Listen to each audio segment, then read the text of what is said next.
one of us is having, I think. Nice. Let's throw you to some Winter Woods.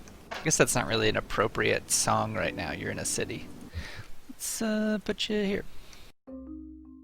Yeah, little bouncy kind of combat music, kind of not. Another wonderful piece by Kevin MacLeod, Lord of Free Music. Long may he reign. What a champ. God amongst men. For real, dude. First of his name.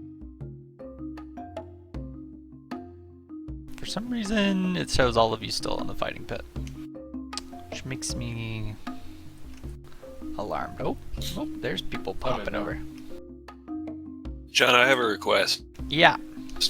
As we navigate Faerun and we go to all of these various cities, can you make it like a connect the dots from this city to that city, so that as we look at our the line that shows our journey so far, that it progressively draws like a really cool picture, and we have to figure out what picture it's drawing? Oh, you mean you want me to sacrifice the narrative of the entire plot so as to take you to strange cities, all for the result of drawing like perhaps a giant dick or something on the map?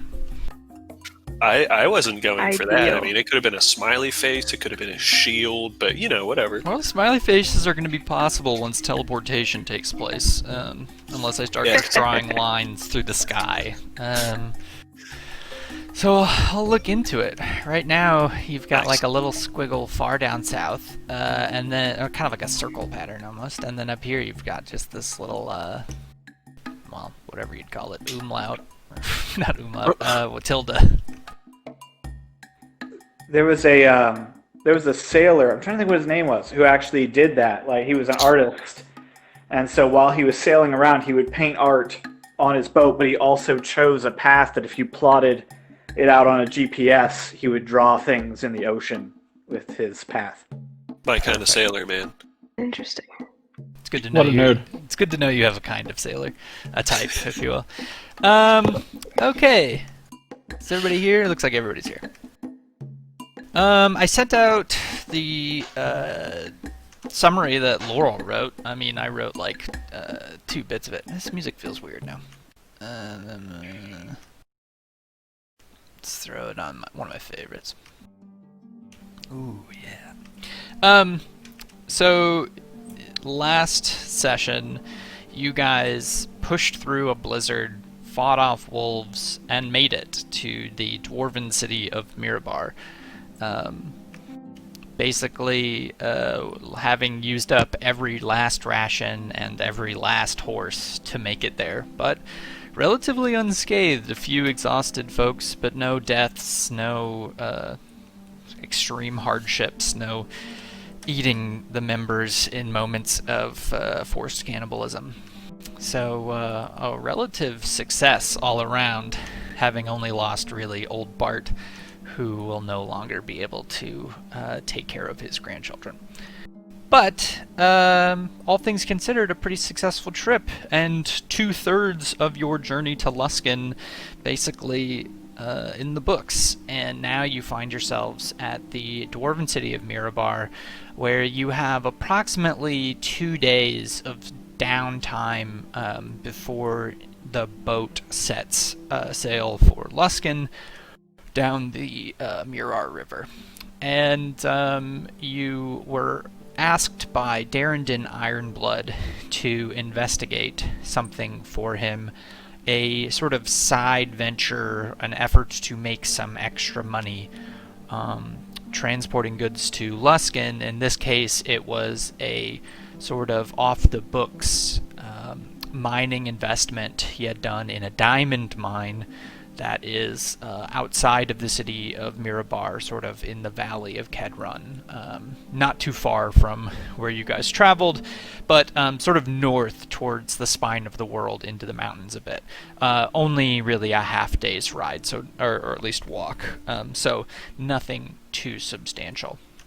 And you guys agreed to look into it, but Missile also wanted to seek access to the library in Mirabar and sent Darendin with a note and, what was it, 10 gold? Yes, indeed. Yeah, so mark that you used up 10 gold if you didn't. I sure did. And sent that to Inner Mirabar, or at least in Darendin's hand, waiting for approval to see if he could get into the mines. And Darendin said he would meet you in the morning and let you know if your approval or if your request had been approved. And you guys went to bed in this nice inn atop of the Golden Scale Tavern. Any questions?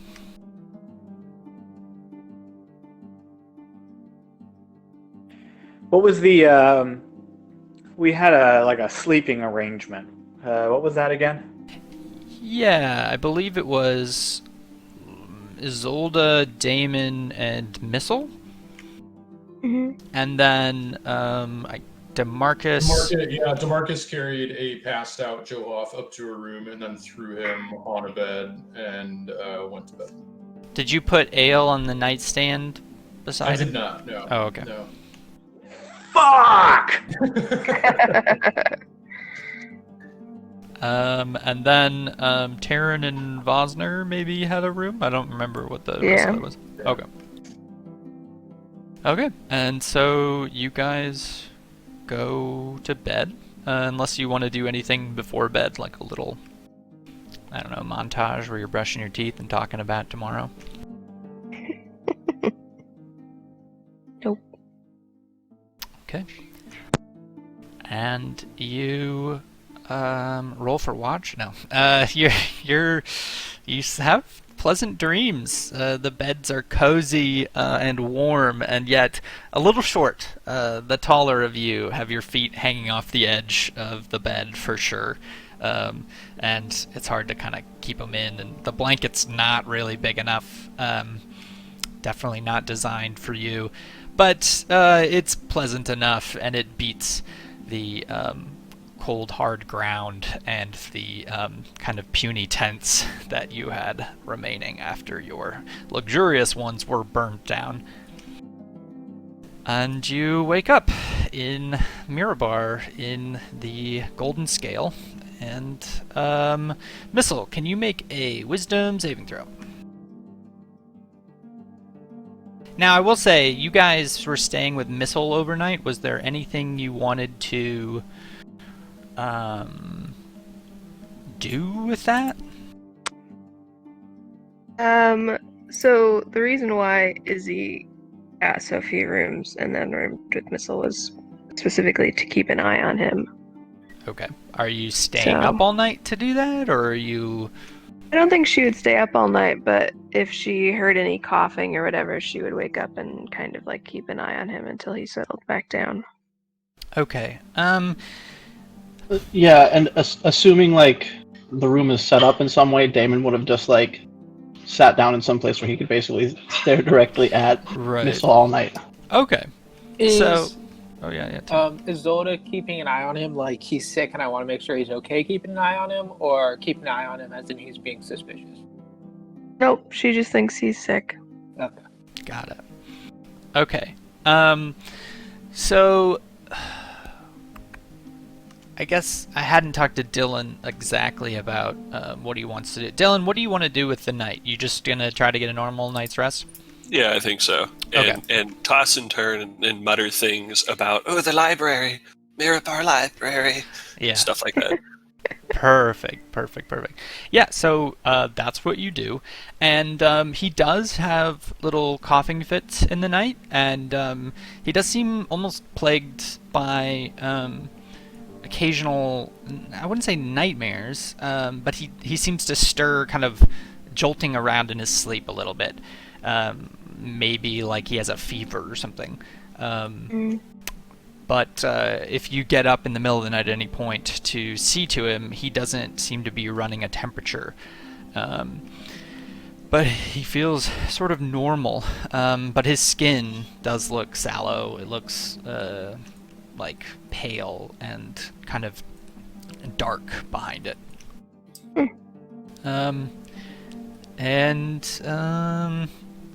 Yeah, that's, I guess, all there is to it. You guys wake up and start another day.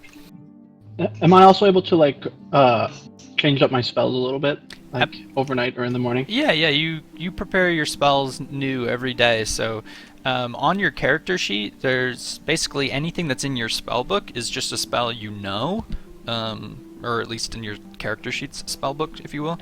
And then there's a button you can click next to it to note that it's prepared. Yeah.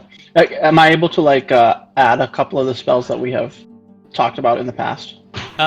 It depends. So the way, if you hadn't actually known them before, then the only way to get them is to A, level up, or B, buy spell scrolls. Now you are in a major city, so you could put in requests to buy spell scrolls and stuff. Yeah, because I wanted to do that too, but I have Counterspell and Dispel Magic in my spellbook in D&D Beyond. Okay. So I wasn't sure if I could add those two. Yeah, I mean, if when you designed your character, you added those spells as ones you learned, because you have to pick a certain amount. Then that's fine. I don't mind. Okay. I don't really have any vested interest in keeping you from using certain spells. My only interest is that there is something narratively interesting about having to seek out certain spells that you need. So if you find that you really need Featherfall or, whatever, Lenamin's Tiny Hut, you might purchase it with money. Because other than that, wizards don't spend their money on a lot of stuff. So I think it creates narratively interesting stuff. Yeah. Okay, cool. After this rest, do we get rid of our points of exhaustion, or? That's a good question. So the way we'd been playing it before was that if you rested in an inn outside of town, outside of the guild, you didn't get a point of exhaustion back because it was a way of having travel be like... Anyways, I was trying to force you guys to come home to kind of recuperate and to treat your wounds, but I do think it would be unfair if you guys went to Luskin and literally never could repair exhaustion points. So I guess I will say, yes, you get rid of an exhaustion point if you stay at a high enough caliber inn, and I think this counts. Okay, that's fair. Just making sure. So if you guys go to Luskin and then like camp out in a sewer every night or something like that in your tents, you're not going to restore exhaustion points, but if you stay in a nice inn and get a full meal and that kind of thing, you will. So I'm kind of backtracking on how hardcore my exhaustion system was earlier. Even if I was half keeping an eye on someone all night, I get a point of exhaustion back?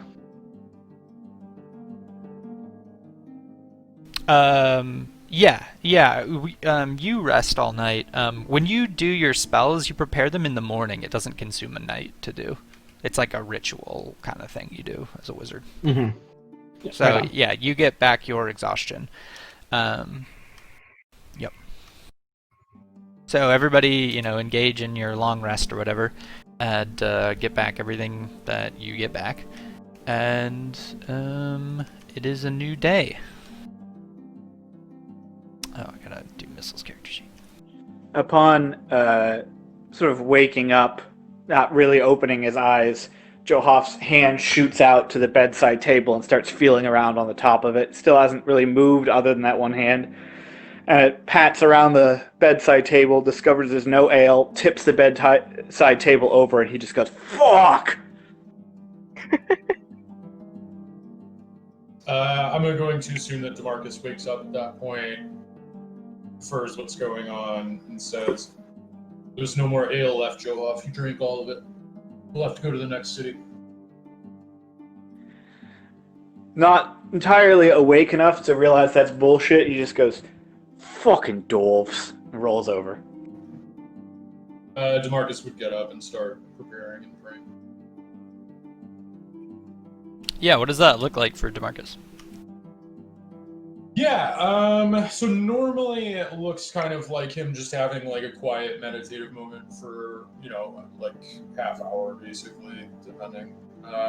He'll normally try to go somewhere sort of like quiet, and he'll probably try to like get out of the room with Johoff in it, because Johoff is probably liable to annoy him in the morning. So I guess that DeMarcus would actually be kind of like looking for a quiet place to go. Yeah, alright. So, you find kind of a corner in outer Mirabar, just not too far from the tavern, like a nice place where you can kind of look out over and kind of down into where the Mirar River is, with the snow kind of gently falling through the open air area of this ginormous cavern. And you do your meditation there. Way into the landscapey kind of thing is what you would be very much into right now. Yeah, it's quite beautiful. It's all the snow falling through gently on the dwarven city. Okay, what is Taryn doing? He probably would just go down to the bar and have some breakfast. Okay. Yeah, he doesn't have any commitments in the morning, so. Sure. What is Vosner doing? So Vosner would essentially go outside, try and find maybe a garden or some sort of place where nature is a little bit more prevalent, and just kind of connect with nature, rejuvenate himself a little bit and set his spells, see what the local wildlife knows. Yeah, so you step outside of the Golden Scale and you realize that the streets are cobblestone, the buildings are made of stone, the light fixtures are stone with little oil lamps, Everlight oil lamps in them, and that there's not a blade of grass, a tree, a shrub, or anything on the streets, that it's relatively hard, cold stone all around you. And you feel disconnected from nature here, as though, the only thing you can really connect with is the earth itself, which, again, feels cold and stone and unresponsive. It is not a enjoyable experience as a druid who lives amongst the trees normally. Well, Vosner will do the best that he can and come on back. Fair enough. And then, let's see. Wait, is there any grass in the sewer, or any sort of Not that you can maybe tell. You get the feeling that this is kind of like living in New York City, even without the parks and stuff. It's all stone. What is DeMarcus doing? Oh no, not DeMarcus. Sorry, Isolde doing. So lately she's been just trying to find some place where she can look up at the mountains while she does her meditation. So, not sure if that's possible where we are, but yeah, she'd you're find basically somewhere inside of a massive cavern that is a mountain. So you don't really have a clear line of sight to any peaks or anything. But you could look up to the stone ceiling above you. Yeah. Okay. Yep, she just finds someplace quiet to meditate. Yeah, and it is fairly quiet early in the morning in Mirabar, as the light dusting of snow has kind of covered the stone streets. And there's some people walking around, but they're relatively quiet, and the carts kind of clatter against the stone, but it's not abrasive or anything. Did I already do Damon? Damon's checking his spellbook.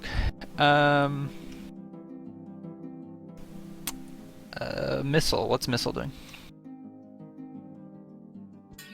Yeah, so Missile would wake up and kind of cough a little bit, and would leave the bedroom and go down to the bar area where we were before, and kind of sit by the fire and wait impatiently for Darrington to show up. And he'd be like tapping his foot and like looking around, kind of like fretting and wringing his hands, kind of anxiously. Okay. Damon would try and get like his spell prep done as quickly as he can, so he could like stay relatively close to Missile and keep an eye on him. Gotcha. Okay. So here's the scene. Missile's downstairs with Taryn, and Damon's following behind Missile. And Missile's not down there for longer than 10 minutes before Darrington walks in and waves to Taryn, what's Taryn eating? Probably just like sausage and some coffee. Got it. So he comes in waving, and he goes, "Oh, hey, how's it going?" It's all right. It's a nice morning. Sure is. That little bit of snow comes through. That's what I'm talking about. Yeah. And he turns to Missile. He says, "You don't look to have gotten any better overnight. Is it, you think you're still up for going to the library?" Missile would say, "I think the library is just what I need, in fact."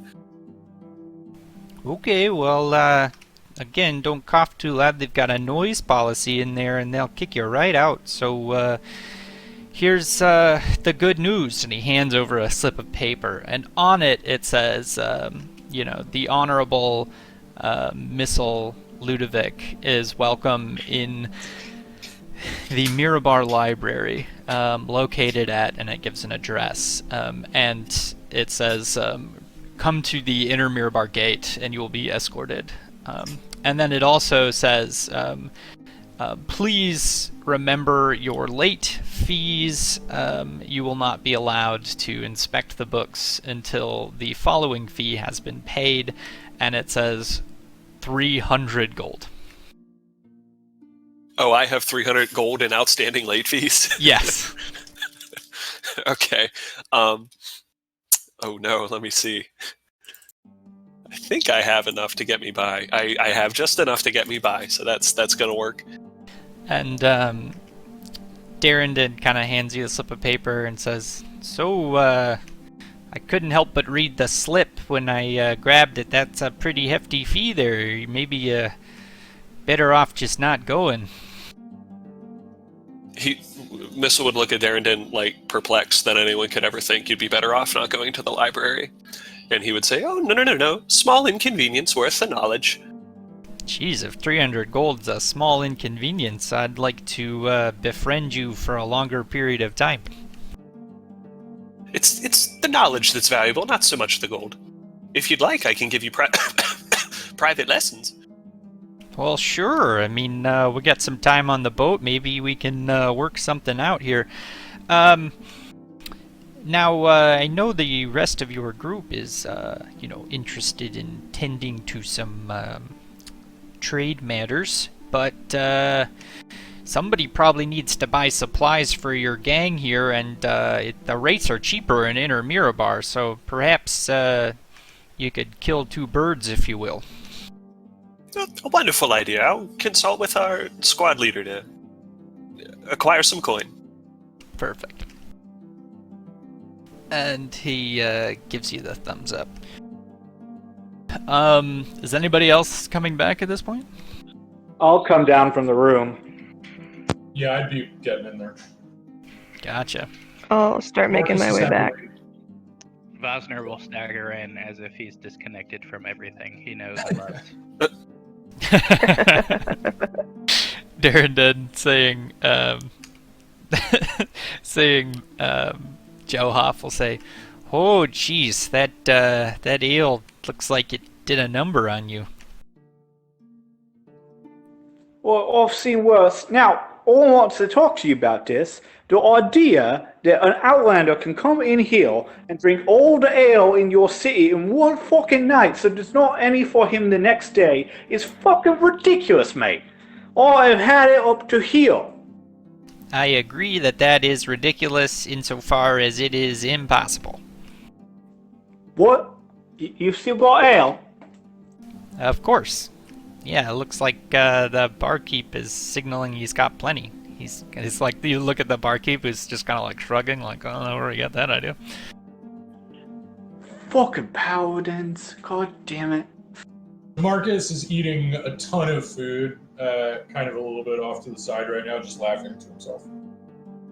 Perfect. Yeah. Stolov like points at him and goes, right, won't fucking forget that. Won't forget it. And then goes and gets himself some sausages and some ale. And seeing DeMarcus, he's gonna walk up and say, now, I hope you and, the rest of the group and the leader there, Zolda, have come to some sort of conclusion concerning aiding me in my, endeavors here. And so, yeah, good luck on that. I will check in on you guys again tomorrow. And then, the following day we will leave. Very well. I believe that Isolda has decided that we will probably take your offer. Do we need anything before we leave in particular? Well, I mean, ration? Oh, concerning the job. Yeah, nothing, but, perhaps, wear your armor. That's, I guess, all I could say. What threats do you suspect we'll find? Well, it's different than the threats you find on the river. With the river, you got your simple knoll, your troll, and your toll. And up in the mountains, you got all sorts of stuff. You got wyverns, you got rocks, you got, orcs, bandits, you name it. Barbarians. Things are, they're more complicated closer you get to the spine. And there's all sorts of things I'd never even seen before. You just hear about them. Creatures that eat a man whole, you know?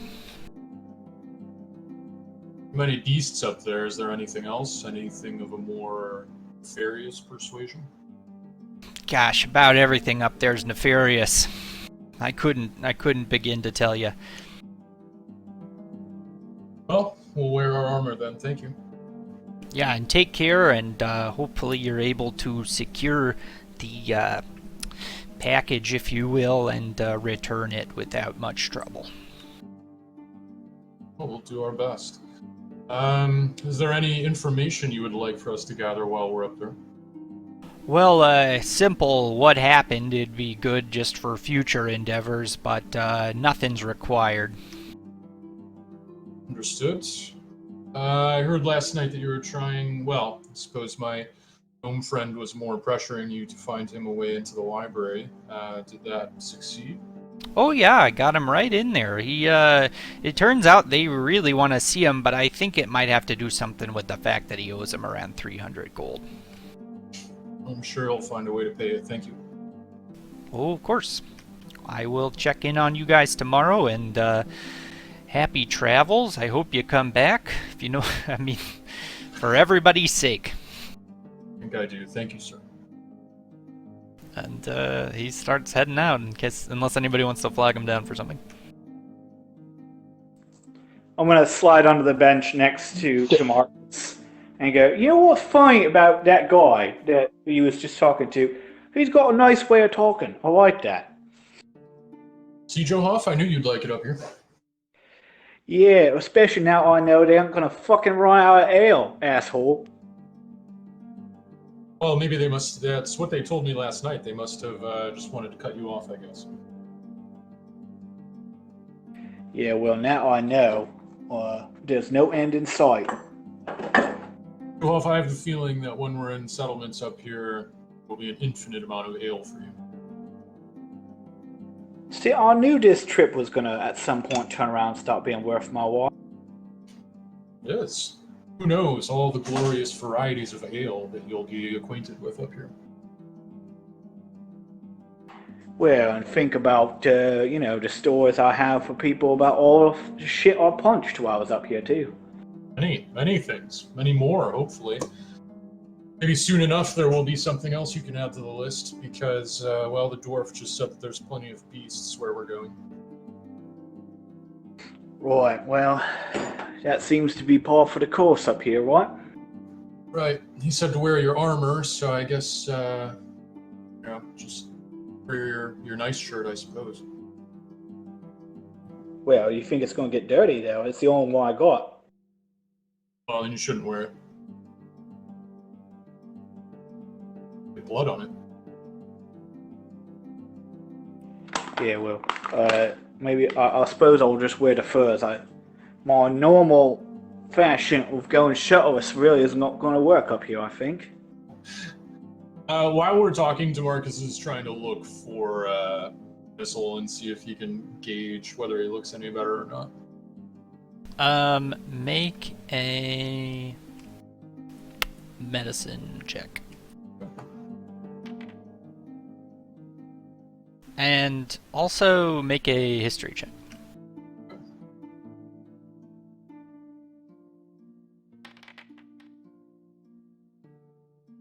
Okay. So, you don't think you can discern if he's better or worse. But there's something about him that you can't seem to place. And at this moment, it's escaping you. So sort of in my confusion, as conversation with Johoff, whenever it hits a lull, I would, since I'm kind of like, I can't tell what's going on with him. Like, it seems like he's really sick. I don't know if he's getting better or worse, but there's kind of like a curiosity involved with him right now. I think I would just cast Detect Poison and Disease and just try to get a sense of what's wrong. Huh. Yeah, I don't know what that pop-up thing was. Don't worry about it. But, that's probably an issue with things being updated. So, just ignore it. For the duration, you can sense the present location of poison, poisonous creatures, diseases within 30 feet of you. Also identify... Yes, so, you look around the room, and you notice that, present locations of poison. On the top shelf of the barkeep, or like in the back where the bar is, there is a bottle of rum that is actually it gives you the sign of it being poisoned, and it's kind of in the back and very dusty, and you get the feeling that I don't know, maybe if somebody was being bad, that barkeep would just pour him a bottle of that. But you look around the room, there's nothing else except for one of the patrons is clearly itching at something on his head, and you're like, oh fuck, that guy definitely has some sort of disease. Marcus tries not to cast Poison and Disease for precisely these reasons. Yeah, and you get that he's got some sort of scalp rash based off of some sort of exposure to a strange creature. Yeah, there's a lot of concerning things that DeMarcus has just inferred, and he's trying to process that. Johoff, you would probably be able to tell that DeMarcus is kind of processing a lot of unpleasant. I will say normally that spells of this nature, they require a verbal, somatic, and material component, so you would have to utter magic words and use something. It says a U leaf, so that's probably pretty discreet, and then say something. And anyway, so the whole point being it might be more dramatic to do in person, and so the barkeep looks at you and says I would not do that in the presence of Mirabar guards if you want to remain alive. Understood, sir. Sorry, I'm just trying to find out if my friend is okay or not. Oh sure, yeah, no problem. It didn't seem to hurt anybody. No problem. What the fuck was that all about? Trying to see if Missile is sick and what's bothering him. Yeah, what the shit's up with that? He has not seen well the past couple of days. I truly don't know. Although I suppose, based on the adventures we've had so far, it's not really a shock. Well, he's small and frail. I very much assume that it was the elements, but, perhaps he didn't get a disease from them and he's just recovering, but I don't know. Just keep an eye on him. Yeah, well, I'll definitely do my best. He's been uncommonly kind to me, even when I'll make mistakes. Well, do you suspect that he's just trying to become friends with you, or is there some other motivation? Yeah, well, I'm not much of one for trying to read into people's motivations. If someone's being nice to me, I appreciate it for them being nice. Well, I suppose that makes me naive in some regards, but, life's too short to be fucking around with trying to figure out people's meanings under their words. If people have shit to say, they should say it. So far, I've got no reason to suspect him of anything. You're becoming soft and naive in your old age, Johoff. This trip has changed you. It's bound to happen sooner or later. I'm getting up there. Yeah, that's all I really wanted to do this morning, John. Perfect, yeah. Anybody else want to do a thing? I'll come back in and join and have coffee and shake the snow off a bit.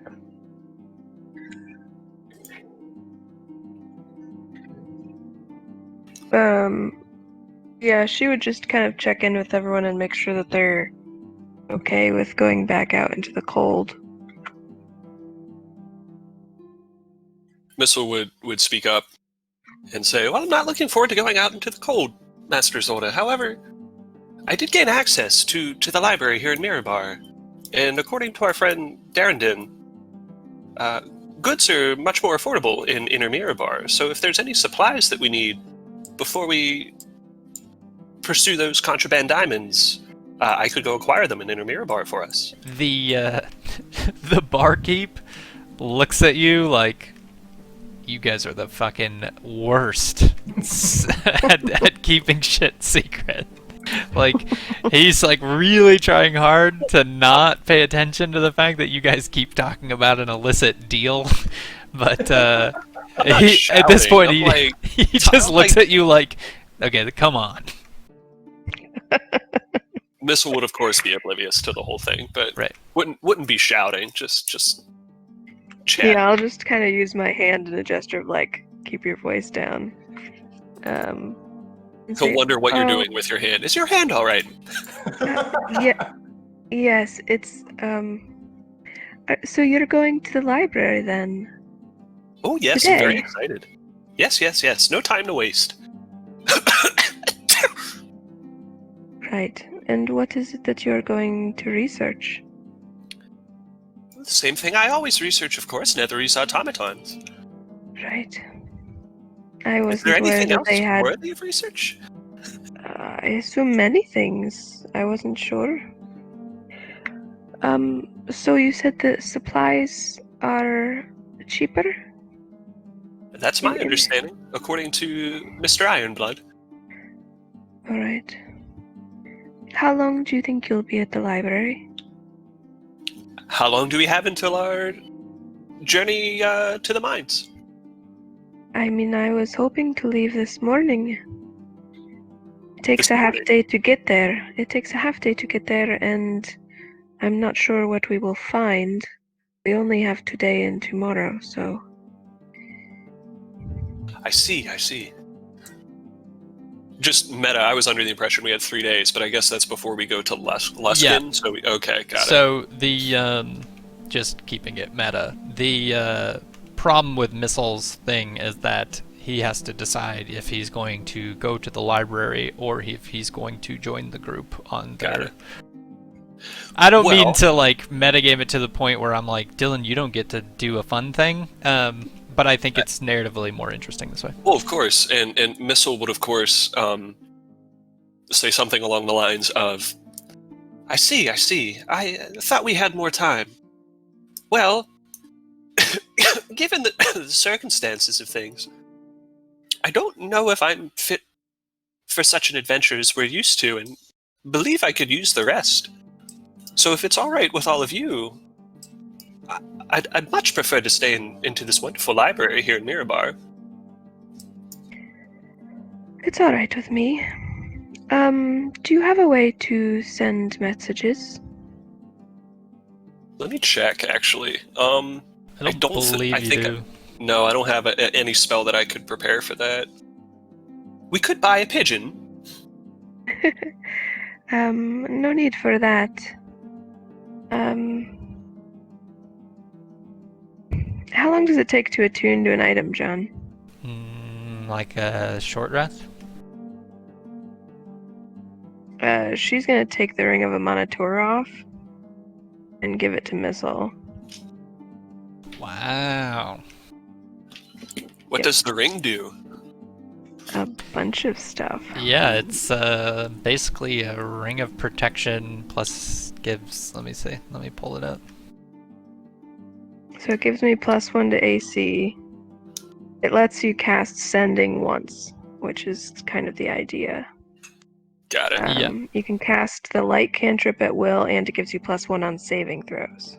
Yeah. Ooh. So it's a ring of protection, but it also has that communication built into it, and then the ability to cast light. And then once per day I can cast Sending. Okay. Correct. Just once. So she's gonna take it off, and it's just like a simple silver ring with the Son of a Monitor on it, and hand it over to Missile and say, "This will keep you protected, but also if there is an emergency, you can speak into it the way that I send messages to people. Just 25 words, and I will be able to hear you and respond." Excellent. For the record, you are capped at a number of things that you can attune to at once, Dylan. Yeah, let me see. I think I'm attuned to my Cloak of Elvenkind, a Bag of Holding, and then one other. Oh no, not Bag of Holding. My Hat of Wizardry. Could I take off my Hat of Wizardry and then like de-attune to it? You could. There are a number of things you could do. Okay. I'd take the hat off, and then I would take the ring and say, "Thank you, Master Zolda," and pull like a necklace off and just sling it onto the necklace, because it's probably much too large for my little gnome fingers. Oh, magic rings resize. Nonetheless, I would put it on the necklace Nice. Alright, I'll unequip that. and say, "I'll make sure that I don't lose this in the library." I appreciate it. Yes, just in case of emergency, it'll only work once. And is there anything I should acquire at a discount cost while I'm in Inner Mirabar? Yes, do you have a piece of paper I could write something down for you? Do I have paper? Yeah, yes, of course I have paper. And he'd pull out like stacks of paper from the bag of holding. Nice. And she'll kind of turn to the rest of the group. Is there anything that anyone needs in terms of supplies? Magic components or things like that? You just gotta make sure that we have enough food, I suppose. Yeah. This is what she has written down.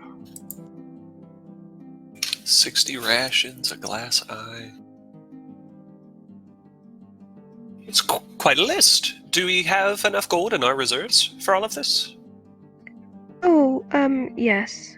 I'll give you a little extra in case you find anything, that you need. Let's see. Was there stuff Damon wanted to buy? Damon wants to do some research and find spells that might be useful. But I guess other than that, he would just want the ink and stuff he needs for filling out a spell book, so that he can do that when the opportunity presents itself. Okay. I shall acquire office supplies for our battle robot. Well, the And rations. The ink and stuff we're writing stuff into a magical spellbook costs a lot of money. It depends on... It's based on the level of the spell. I think it's 50 gold per spell level. But somebody else, you can look that up. I think that's right. Yeah, so if you want to, for instance, transcribe a third level spell into your spell book, you need to have a spell scroll of it available or another spell book that has it inside of it, or somebody who knows how to make it or whatever, and then 150 gold worth of ink if it's a third level spell. So if you wanted to blanket buy, 400 gold worth of ink or something like that, then that would probably get you quite a few spells, but...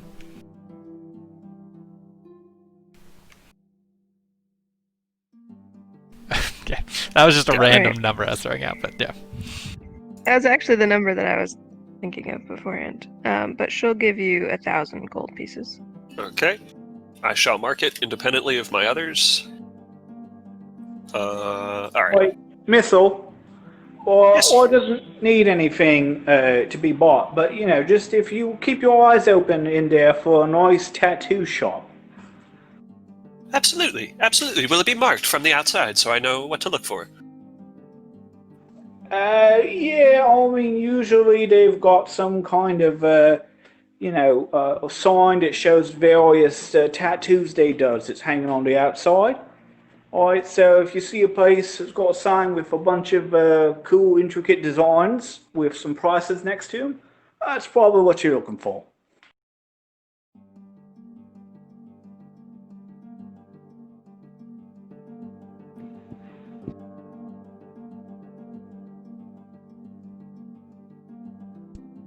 Okay. So, I don't know how Johoff would get into Inner Mirabar if he found the shop, but... Yeah, well, call it fact finding. Yeah, Sorry, yeah. my thing just shut down all of a sudden. It kicked me off. I couldn't hear anybody. Oh, yeah, if no anything worries. important was said. No, I think I know. everybody was quiet. I don't think anybody said anything. Yeah. So, yeah, so anybody else have a request for Missile? And then we're going to sort of split the party, which is the number one thing they tell you not to do, but you've got a large party, so it'll be fun. And then, yeah. Am I... Sorry, is Damon able to, walk Missile to, the gates of Inner Mirabar so that they can have a conversation? Yeah, that's fine. Okay, I just wanted to throw out that Damon would want to do that before everybody splits up. Perfect. Okay, is there anything else you guys want to do with your day before heading out into the cold? I don't think so. Okay, so we'll cut to Damon walking Missile to the gate that leads into Inner Mirabar.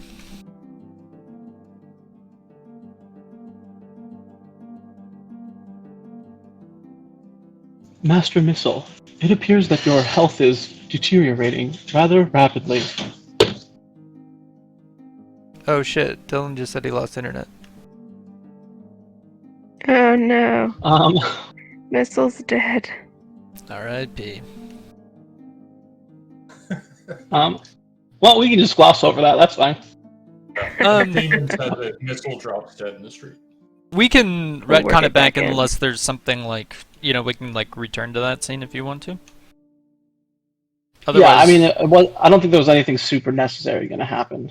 Okay. Damon was just going to maybe try and obliquely communicate that he thinks Missile knows more than he's sharing. Got it. Okay. Well, we'll just return to that scene later then if it doesn't have any causal significance on the rest of the scenes. And so we will cut to you guys heading outside. Just for real, narrative sake, I'm just going to say, on foot, in this weather, which is still chilly, it will take you think maybe half to a full day to get to the mines and then back. I mean that, and then a half to a full day to get back based off where it's located on the map. So you can do it in time, assuming you don't stay out for a whole extra day or something like that.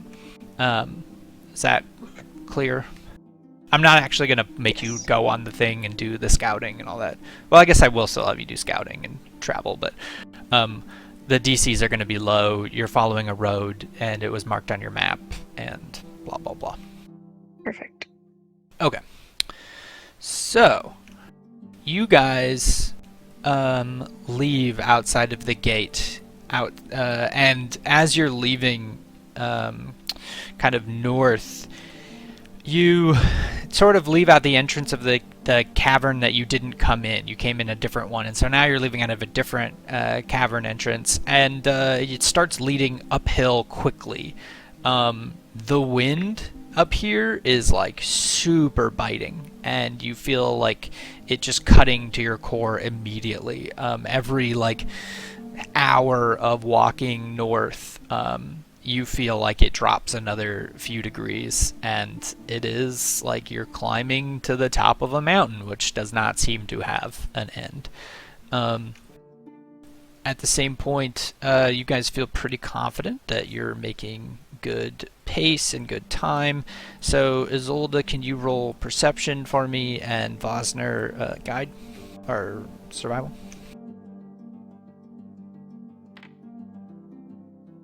Perfect.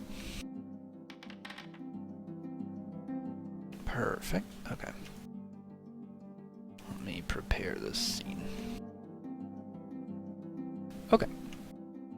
I assume Damon's not on his horse. He didn't like resummon it or anything. You mean Demarcus? Yeah, that's the right one. All right, yeah, correct. I didn't summon it. I'm just with everybody. Got it. I am riding on my owl if that's possible. It is impossible, and yet somehow you're doing it. So keep that visual in mind, everyone.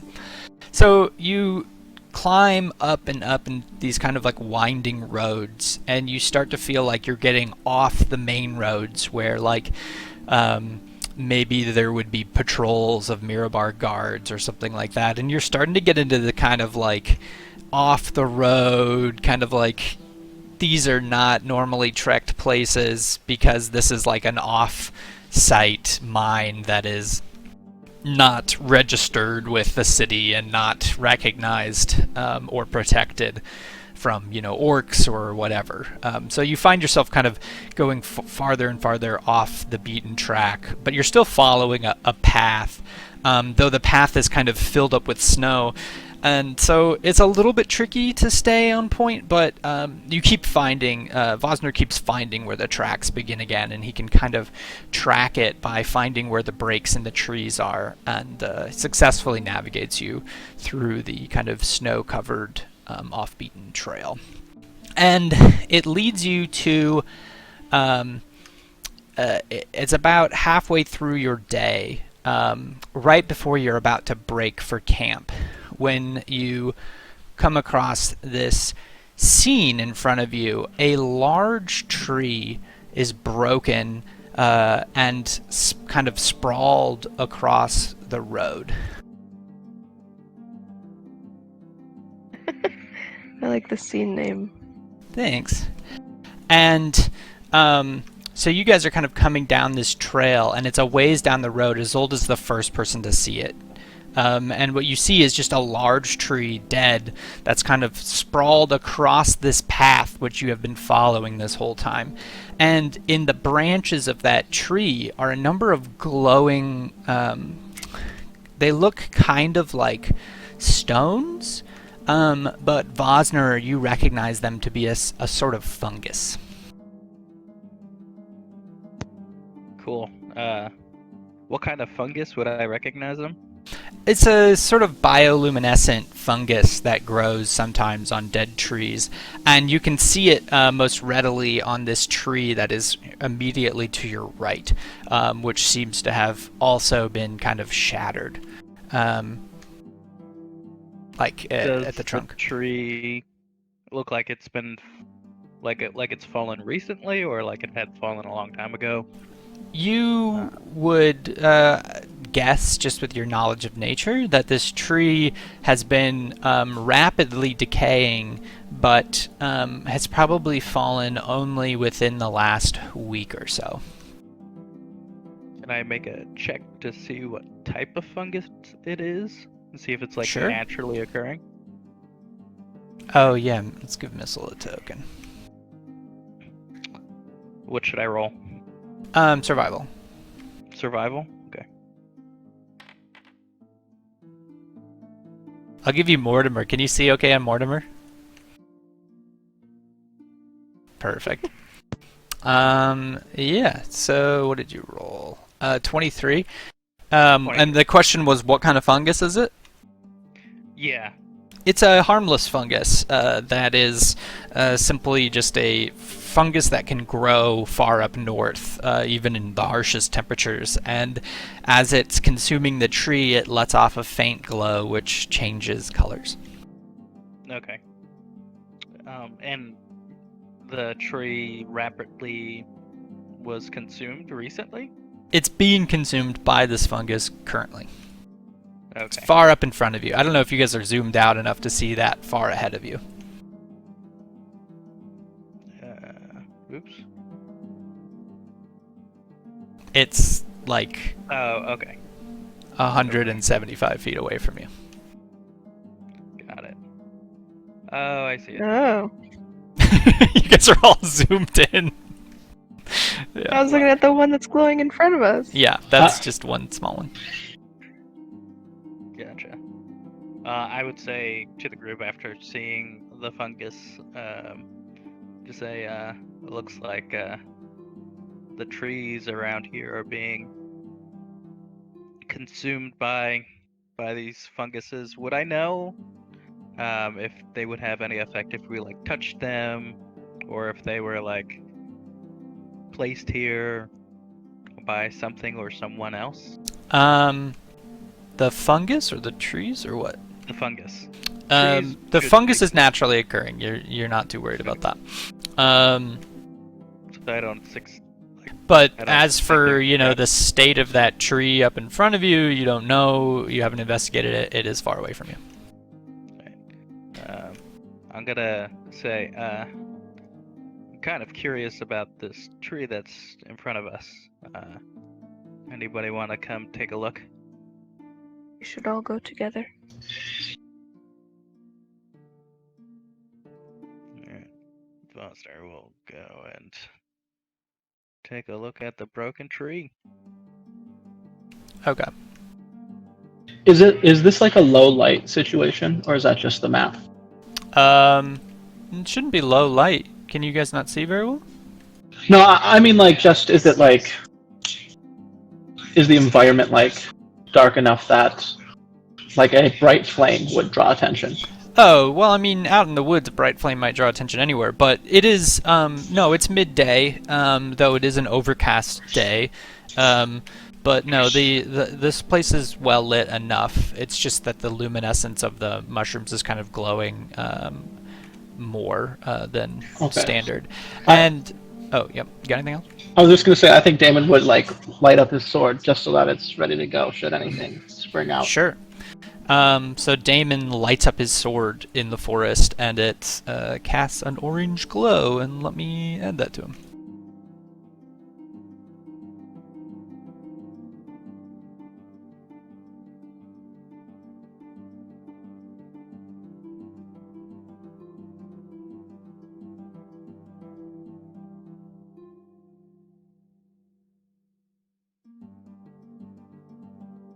Oh, did it add it? Mine Oh, says how 8. much? I don't see it. Oh, there it is. Yeah. Ooh, that's a little too bright. Hold on. Ooh, cool though. It's all flickery. Every week there's new features. It's so cool. Hey, John, Joe Hoff, whatever character I'm playing, would be up with the rest of them. Okay. Yeah, I was gonna actually tell you something, so hold on. Oh, I gotta slowly edit this to get it just right, because it's too intense. Yeah, Damon's There we go. That looks a lot better. It's a nice flicker orange, but not too overpowering. Joe Hoff, as you guys are walking, you're carrying up the rear, and you notice to your right that there's actually a little notch in that tree, and something looks is noticeable to you in it, like something shines at you.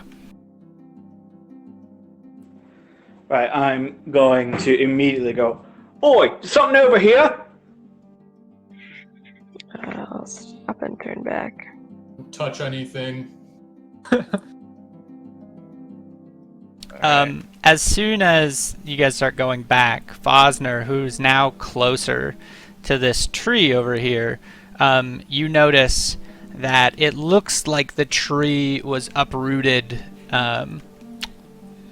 manually, like somebody or some people dug up the roots and then pulled the tree down over the road, and you observe that. The people back by this tree, is there anything, what are you doing? I'm actively looking. Is going to, I think, sort of roll his shoulders and activate his tattoo, just because he's very uncomfortable. Okay, but is he just standing still, not approaching the tree? Yeah, and somebody told him not to touch anything. Got it. I'm actively looking. Vosner will tell Taryn to be on guard. It looks like this tree was taken down by human hands. Got it. Isolde, you're investigating this tree? Yes. Roll perception for me. Okay, so even with that, you notice that there is a notch in this tree over here that looks like it could, like you could climb up inside of it. I'm obviously not going to climb up inside of it, but can I get closer and look inside of it?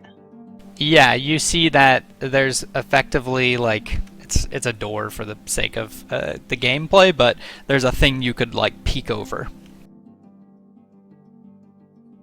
I'm gonna like reach one hand back, and just say like, I'm gonna take a closer look. But she like clearly wants someone to make sure she doesn't get yanked into this tree. Yeah, so DeMarcus walks up behind her, and as he is, he's going to use Divine Sense and just try to see if there's any presence of anything evil or good. Well, that only works with line of sight, so I would imagine you're waiting for her to kind of like... Can I like ready web, so if something like tries to yank her, I can just like cast this web that will hold her in place? If you do, it consumes the spell slot. Yeah, I will do it anyway. Okay, so you ready a spell in the event that something happens, and Isolde approaches, I guess, and opens it? Yeah. And what you see is a skeleton. Or not really a skeleton. You find a corpse. And it's like a jump scare moment in the movie where it zooms in on its face. But it's frozen solid. Yeah. And it's sitting there, and there's a bag next to it. And it's sort of curled up in the fetal position.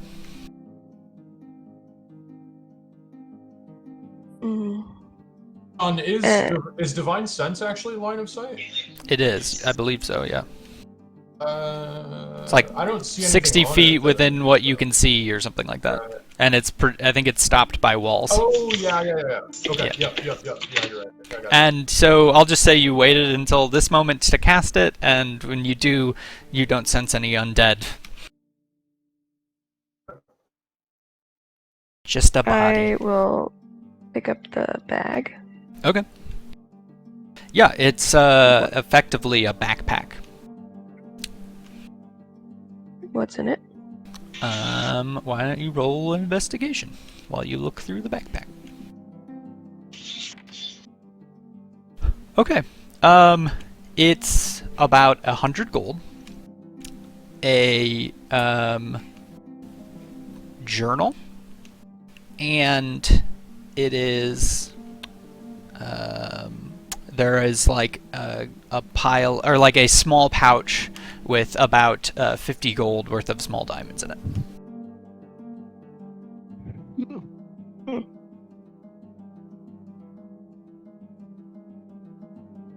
I'll kind of back up with the bag in hand.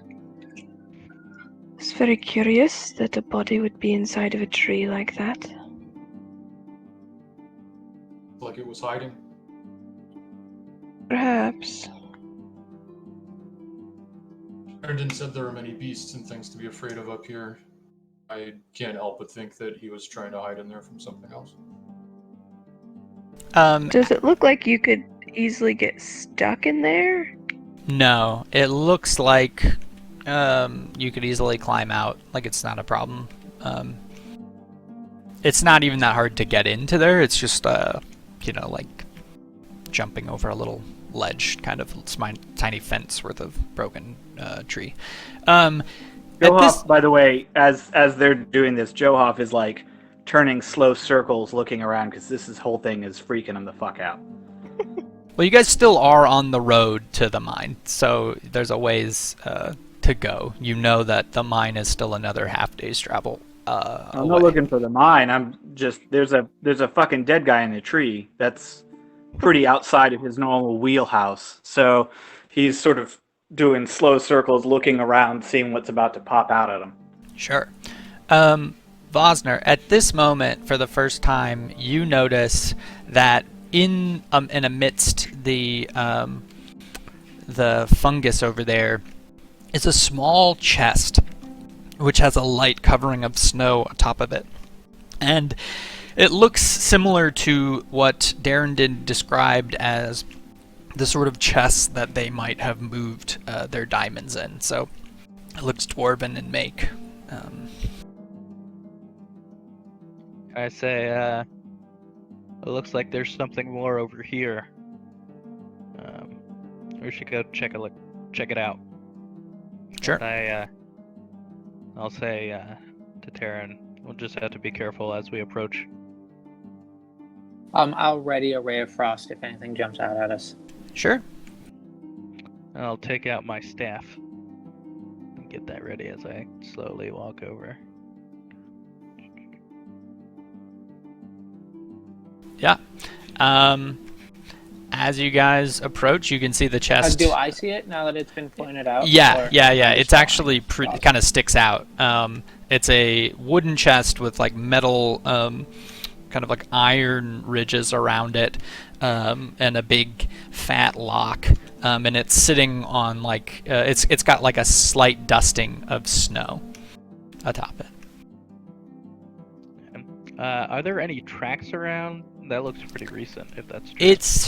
Everything is covered in a layer of snow, and based off your just passive knowledge of nature and survival, you think that nothing has walked through here in probably days, given the snow. Okay. And I'm not seeing any, like, marks on trees as if something were to, like, climb in there and, like, lay for weight?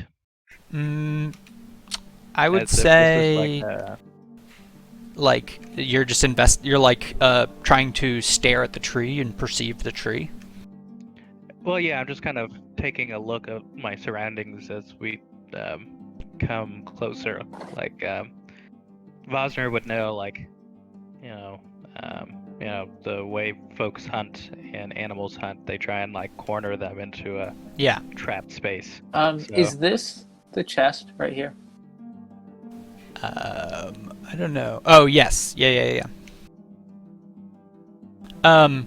So, Vosner, as you guys are walking, you are stepping on snow and it's got that familiar crunch. But at some point, Terran steps, and there's a large crack that he does not notice. But you feel the urge to turn around, and you look, and you realize that buried under the snow is a skeleton.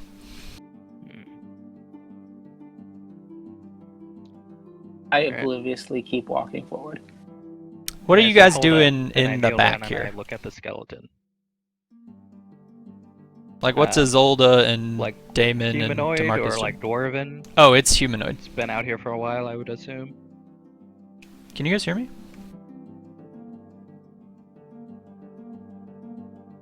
I tell Taryn to stop, and I inspect the corpse. Oh shoot! I think my internet went Taryn out. stops and is a little freaked out. Yeah. Can you guys hear me now? And, Yeah. Okay, Yeah. so I hear you. I disconnected for a little bit there. I was asking what the people in the back are doing right now. It is a dwarf, or not a dwarf. It Oh. is a human corpse that you found, or a skeleton. Sweet. Sorry. Is it wearing anything like interesting? Like, Just does rags. it look like it's in like armor or? Well, actually, no. It's actually just a Has it been straight looted? up skeleton, and it has no. It's I mean, it's in the snow, so you're kind of like you'd have to dig around a little bit to investigate it. But as you can tell, it's just bones. Fuck! I keep disconnecting. Just bones. All right, can you hear me again now? Sorry, it keeps Yeah, disconnecting. yeah. Yeah. So he's just wearing bone, or he just has bones. There's no Right. like armor or anything, right? Okay. Maybe also herringbones. It's hard to tell with skeletons. Yeah. Each one of us has a spooky skeleton inside of us. Just waiting to jump out. So I wanted to cut back to what you guys are doing back at this tree, because you're all just kind of standing around. Johov is trying to keep almost frantic watch. Yeah. Okay. Make a perception roll for Johov.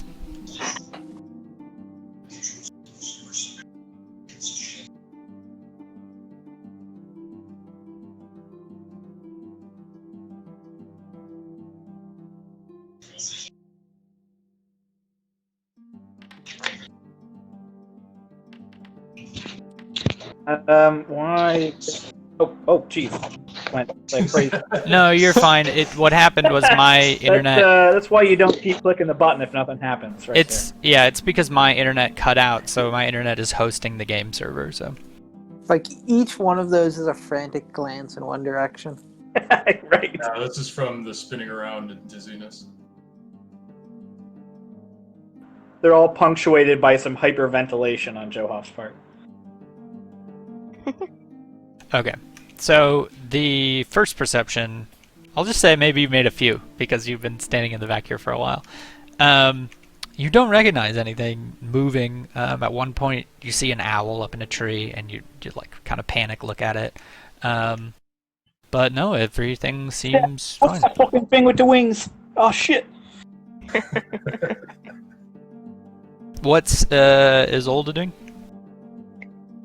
I am going to suggest something that maybe might be a bit odd, but it might be important for us to know what this individual knew.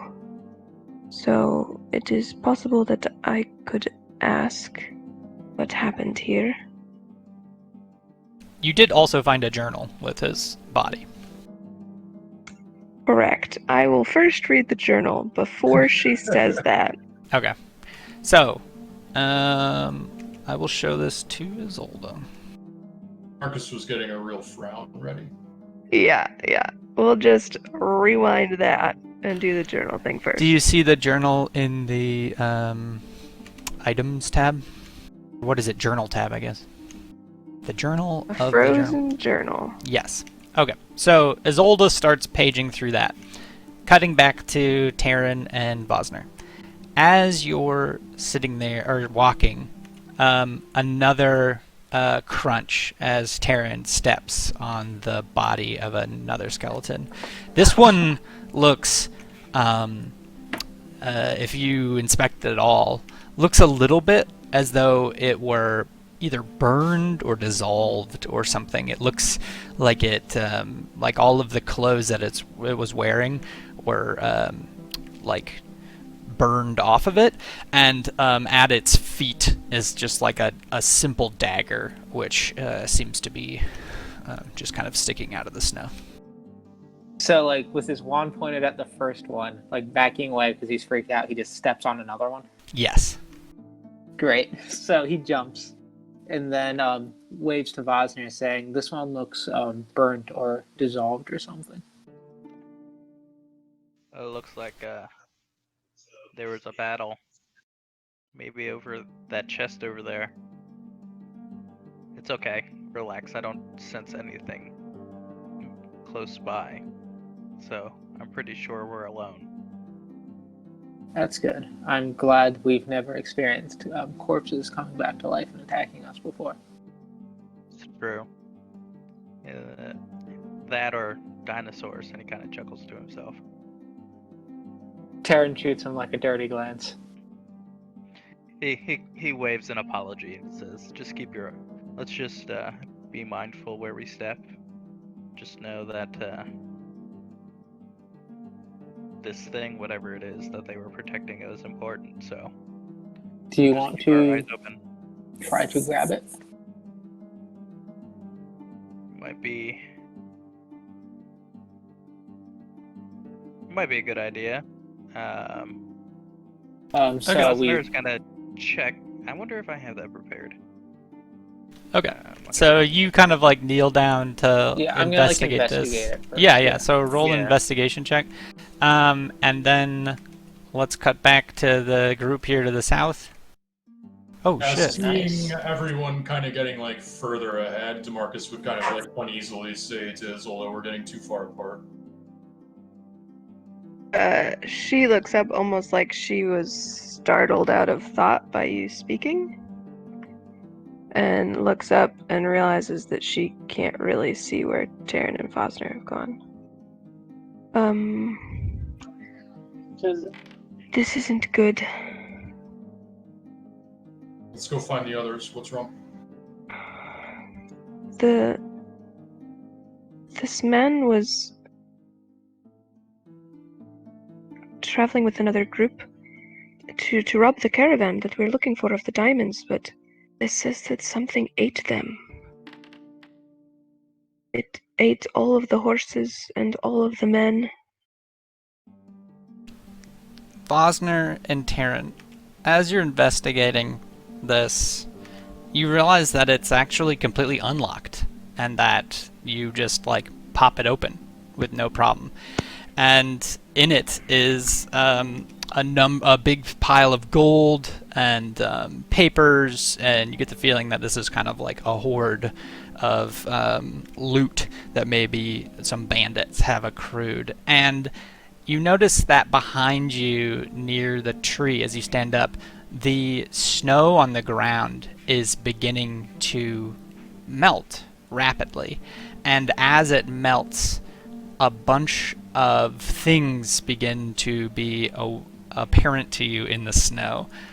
A number of skeletons now are visible as the snow slowly melts, and all of a sudden, out of the ground, two large centipede-looking creatures with sort of molten spikes atop their heads start like tunneling out of the earth and coming towards you fast. And it's time for initiative. Yep. Is this regular or difficult terrain? I'm gonna say, for the sake of making life a little bit easier, it's gonna be regular terrain.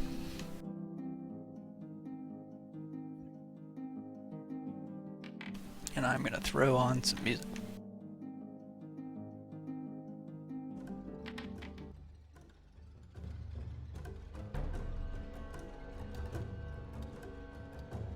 And I'll say that because you had already prepared it, although these things get a surprise round on you, you get to do your whatchamacallit, ray of frost on them as soon as they pop out of the ground. Okay, awesome. So we'll cut to you since it's the surprise round, but it is. I'm gonna roll for Vosner and DeMarcus just to save time. It is the surprise round, but Johoff is stunned because it's surprise. Next is Taryn, who had readied the action of a Ray of Frost. And feel free to cast it on whichever one you want.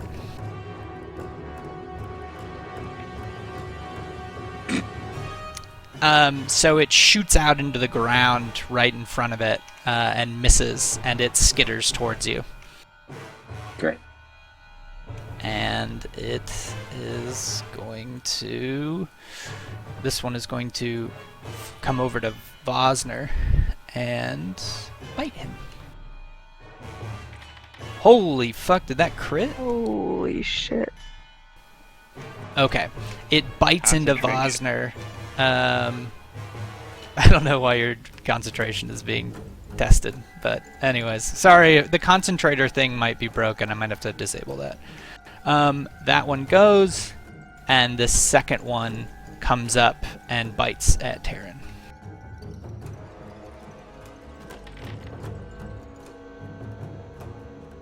Holy shit.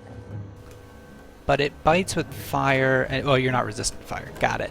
So, Right. out of this snow that melts, these like centipede-like creatures kind of like scuttle through the earth towards you, and each one of them bites into you with its like molten mouth, which like burns your flesh as it bites you.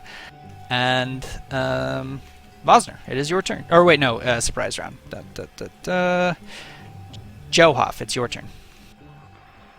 So, can Johoff, at the very least, I assume he knows shit's going on? Yeah, Isolde just said that she read in the journal that something ate them. And then you see, you can see that far just fine. You see down the way two things come out of the ground and scuttle quickly towards your friends and start attacking them, and the sound of battle is enough to alert you. Right. Alright, well, I am going to run and then use dash for my bonus action. Okay. And then let's see here. I probably am blocked, actually, from throwing anything at them, and even if I wasn't... Yeah, I don't think the range is enough. They're out of range. Yeah, I guess that's it for me. Well, you could dash as your action as well, I think, right? Oh, shit. Yeah, you're right. Fuck. Okay. I'm a speedy boy. Yeah. That 45 movement. Times 3. I mean, I don't know if it's the case that you can do that with bonus action and action. I don't know how Step of the Wind works, but assuming you're using a It keep... doesn't say anything specifically in Step of the Wind that I can't. Well, then it works for me. You can do it when you're hasted, so, I mean... Alright, I'm gonna real quick cast Step of the Wind so it takes my key point, but other than that, I'm done. Okay. Yeah, so you just sprint across the snow. You actually run so fast that you kind of like catch on like a drift of snow that's like kind of crunchy and like got a heavy top, and you just start running across the top of the snow as though like you're not even sinking into it. And yeah, that is your turn. Terran. Some Legolas shit right there. Terran, it is your turn. Alright, well, in pain, I will just go with classic and cast Blight, but I'm going to spend 4 sorcery points, and twin it. Oh, shit.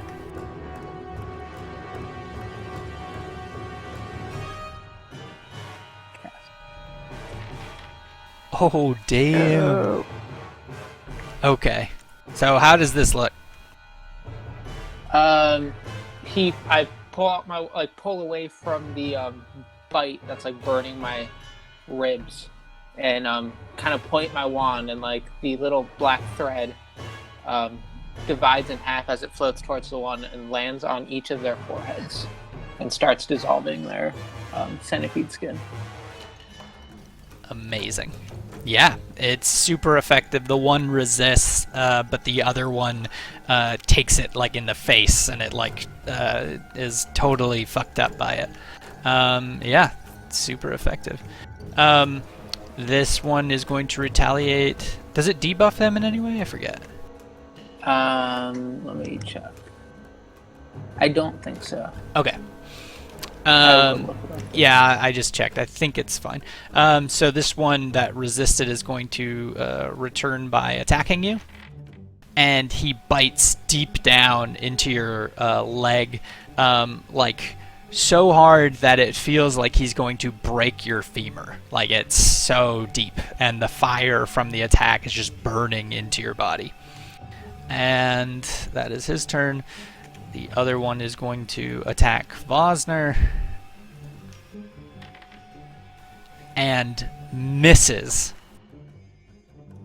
Wow, that probably would have knocked you out too. He misses the attack, having like this blight in his face. He's kind of like shaking off this necrotic energy and tries to bite you, but is unable to do it. You kind of jump out of the way, and the bite that he goes for hits the scales of your armor and is deflected. It doesn't pierce through your dragon scale armor. And that is, yeah. Okay, yeah, Vosner just kind of breathes out for a half second. And it is Vosner's turn. Taryn is screaming right now, just in pain. Just FYI. So, Vosner, feeling very cornered right now, reaches out to the nature around him and beseeches help from the area creatures and casts conjure animals. Okay. And I think I'll summon a CR or the CR1 animals. Yeah, I think the way we decided to do it was that you conjure them and then I just give you, and I've only prepared those wolves, so I'm sorry if that's like not what you wanted, but okay, I think that works. Yeah, you gotta have like. Oh, that's what you. That's the CR1 creature, anyways. So that's exactly what you just asked for, anyways. Yeah. Okay. So I get 2 of those guys. Can you cast the spell so I can read it? Yeah. Hold on. Boop. If I can. Standard roll. Give me something. I have to target something? Yeah, it's fine. Whatever. Alright, I'm gonna target myself then. If it does damage, I'll fix it. Yeah. Hold on. Because I don't have it in my bar. Target me. Standard roll. You don't like centipedes? I love centipedes. They're so fun. Okay. So, summon creatures. They appear in the unoccupied spaces you can see within range. I'm gonna have one essentially become flanking with me, and the other one be flanking with Taryn. If they could. Okay. It requires concentration. Right? Mm-hmm. Summon creatures friendly to you. Roll for initiative. If you don't use... Why doesn't it say anything about the concentration? Like... Does it... If you get hit, will they go away? What's going on with that?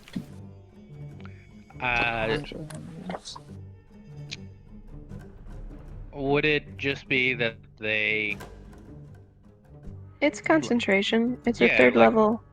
Yeah. So they would So- like lose interest and run away or something, or Yeah. do whatever. Okay, Because yeah. once I drop the spell, they leave. Okay, Or- so they're more like magical things that just like appear out of thin air, I guess. So that's fine. So I will pop them into existence and then give them... Is that an okay setup for you? Like where they're at? If I can get one here. Oh wait, hold on. Flanking with me, so like on the other side. Like that? Just point to it with your ruler where you want it. Oh, ruler. Okay, here we go. I kind of want one here and one here, so they're flanking. Like that? Yeah. Okay. Yeah, so like running from out of the woods, like leaping over this tree in front of Johoff, two direwolves who you recognized before as these white direwolves, like leap over this tree, kind of hitting it and like sending tree shards and bark flying as they hit the ground next to these creatures, ready to follow your orders. Great. And I say, defend us. And then I wild shape into a giant elk. Okay. Yeah, and I'll bring him over. Just put that off to the side.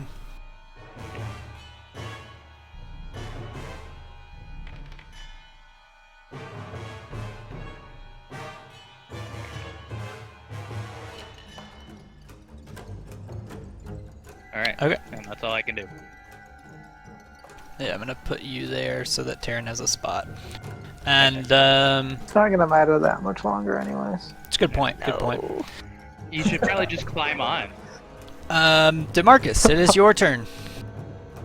Yeah, so I can really only move. So I'm gonna dash up 60, and then I think I'll Misty Step another 90.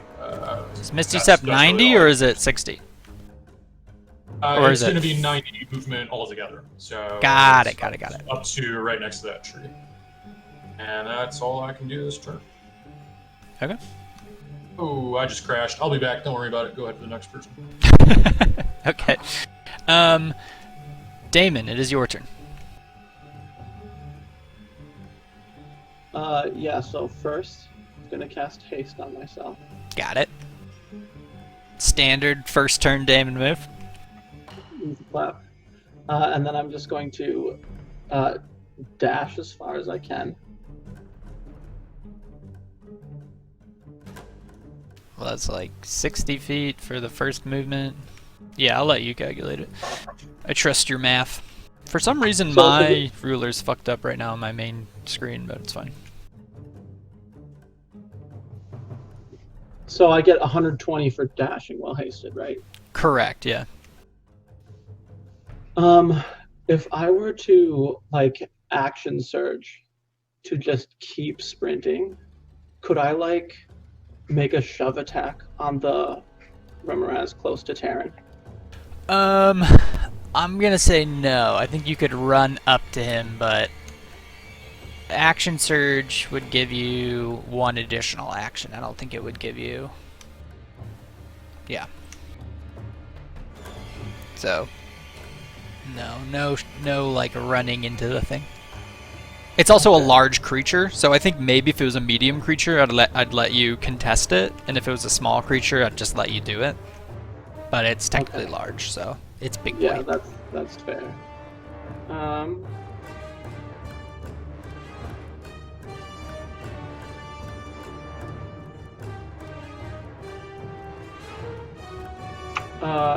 Yeah, I guess then that I am just going to use my action surge to like move up into Sure. the fray so that I'm right there, and then that is my turn. Got it. Isolde. All I can really do is move. So I'm gonna move 60 feet up using my movement and my action. And yeah, I'm just screaming Terran's name, Perfect. and that's it. Okay. It is this direwolf's turn, and it is going to bite this. So he bites into this centipede, but as he does, the centipede's heated body seems to reflect fire damage back into the wolf, and the wolf like lets out a yelp.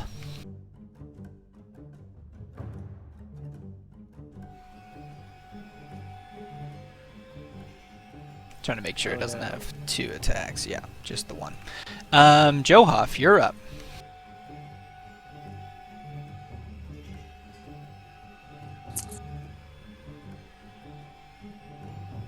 Sorry about that. No fun. Okay, so can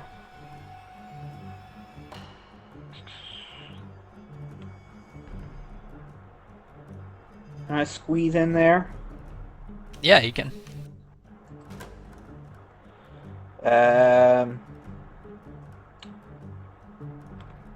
Gonna punch him.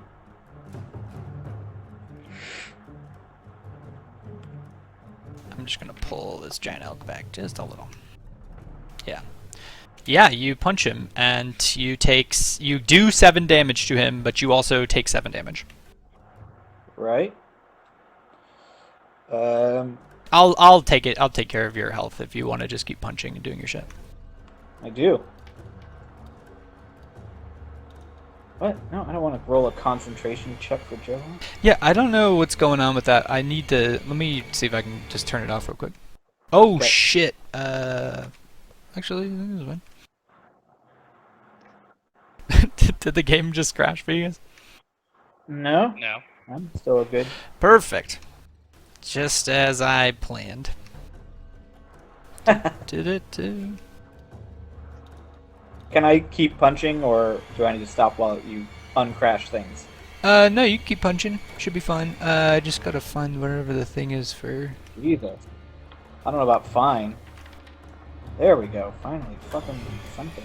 Okay.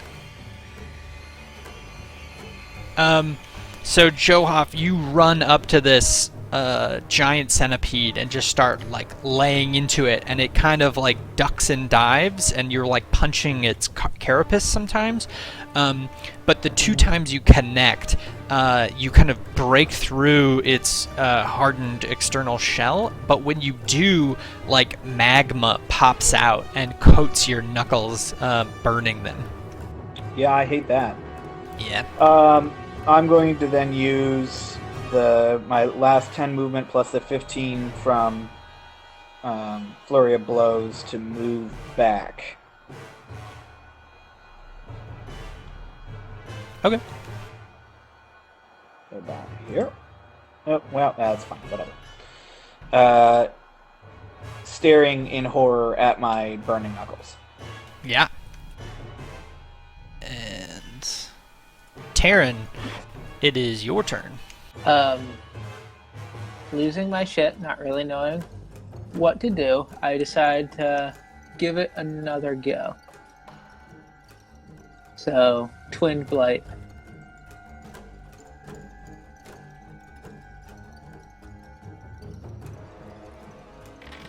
Damn. Look at all them dice. Oh, it only hit one of them. Oh, you weren't targeting both? Yeah, I Oh, accidentally just let me targeted do. So it's a Constitution saving throw. one. Yeah.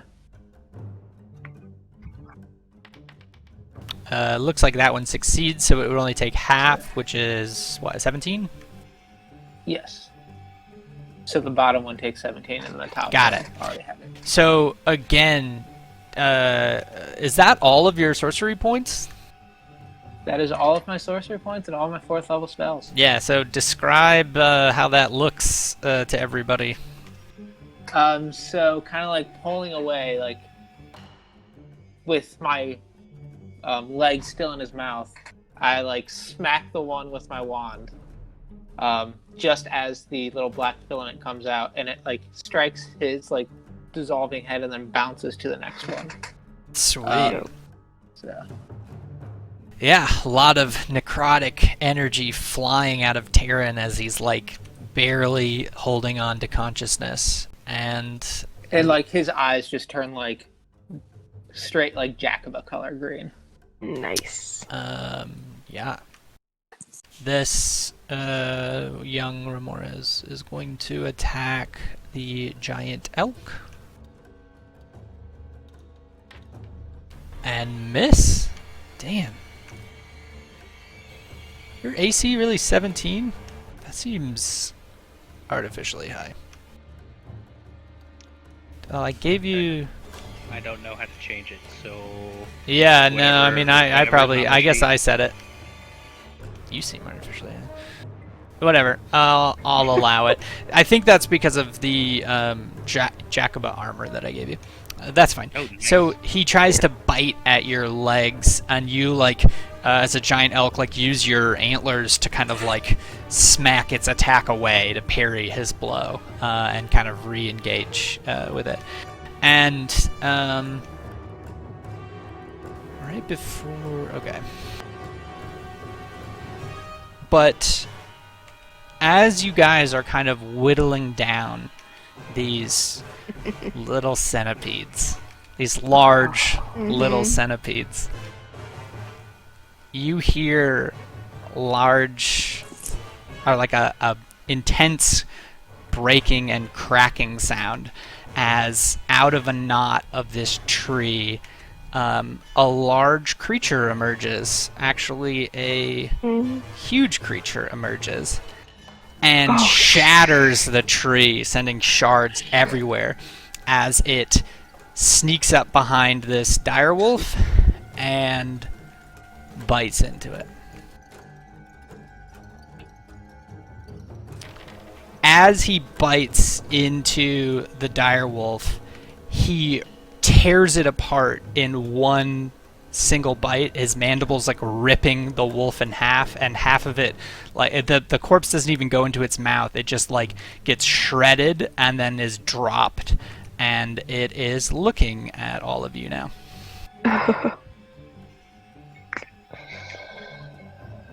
And it is this direwolf's turn. And this direwolf is going to attack this little Remores and takes 7 damage. You know, it was a really good decision we made. Splitting the party. Having the squishy wizard, or sorcerer and squishy druid go way up in front of everybody.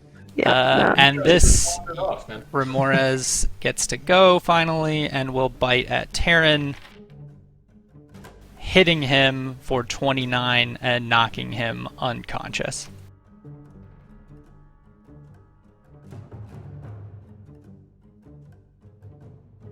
Oh boy. Vosner, it's your turn.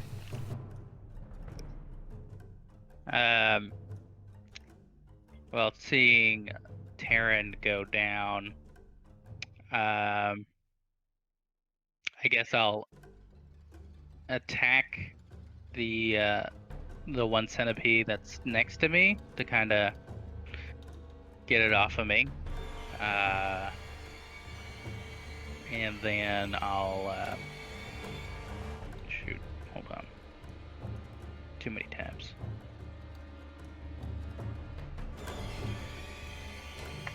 I will ram it. God damn it.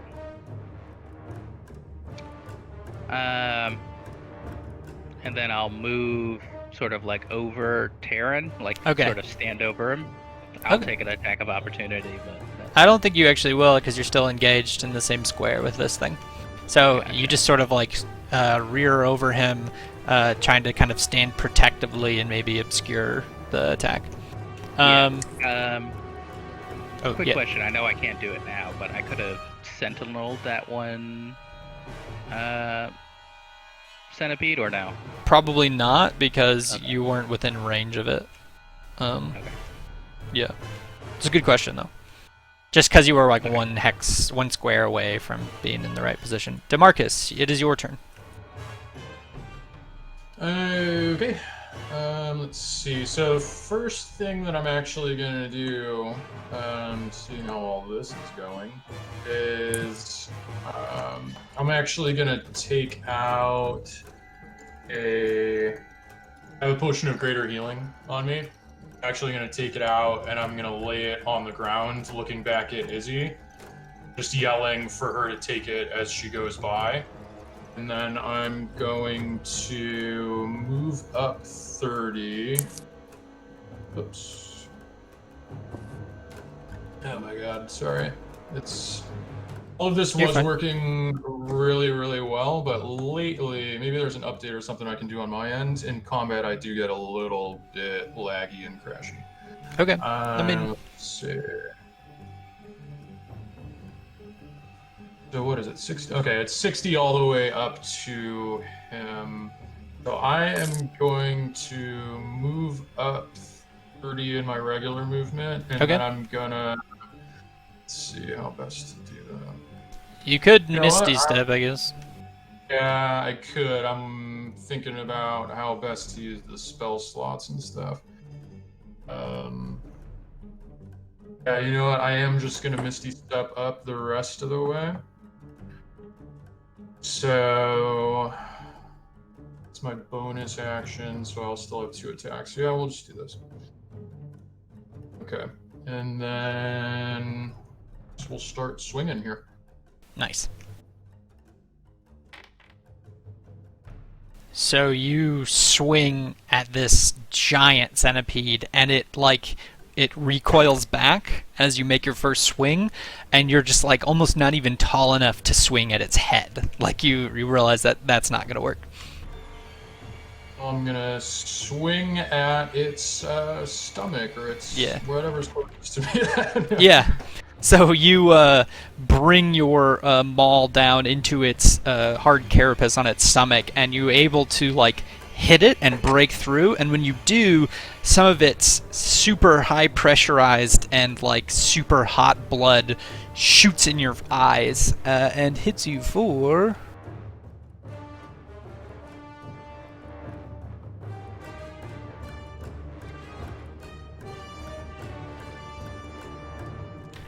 Um, 11 damage. Fuck. Okay. Before I would have used my second level divine smite on it anyway before I even did that. Oh sure, yeah. And that adds an additional 12. Yep.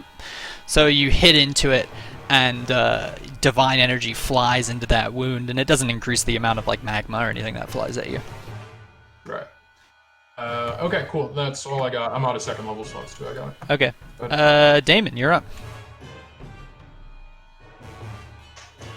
Alright, well, since you just watched Terran collapse and this giant thing emerge, priorities have changed. So Damon just turns to the fully grown one and swings away.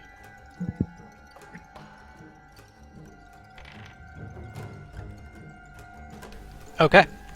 So you lift your sword up high and you bring it down into his hard carapace, cutting through it with relative ease. But what you notice is that the fire from your sword doesn't seem to be burning his flesh or scarring him in any way or having basically any effect. And you take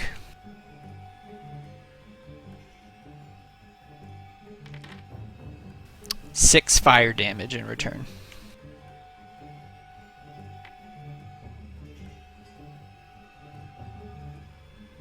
But you're able to maintain concentration on your spell. And I think then I will just target this other little one behind me with magic missile. Okay.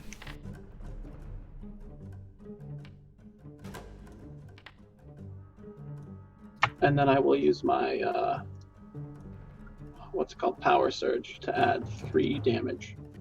Oh, nice. Yeah. So you hit the one in front of you. I'm gonna say you. I mean, technically the order was a little bit wonky, but it doesn't matter a lot. So yeah, it still makes sense in action economy, and yeah, you're able to kill this little baby centipede, which is not going to do any damage to you. So yeah, I really need to turn up. To make the big one mad enough to focus on me. Yeah, it. You do notice that it has turned its attention to you and lets out this kind of like chittering, aggressive growl. Isolde, it is your turn. Alright. As I run by, is picking up that potion gonna cost me an action? No, it's a free action to pick something up off the ground. Okay. I will run by and grab that as I run. So that was my movement, and my action was to dash, and bonus action I'll cast Healing Word on Terran. Cool. Can we move Vosner out of the way so that I can target Terran? Yep. It's not letting me. Oh, hang on. It's probably because you have the ruler up. Gotcha. That's what I learned. Yeah, I got it. Yeah. I thought the game had been breaking, but it's just you can't do the target thing if you've got ruler on. Healing word.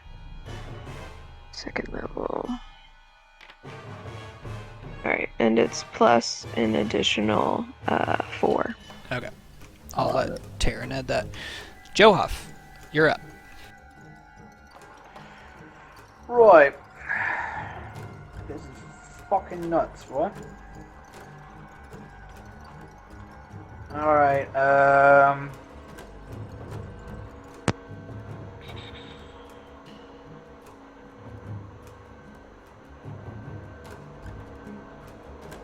if I run up to there, does that give Big Boy an attack of opportunity? Oh yeah.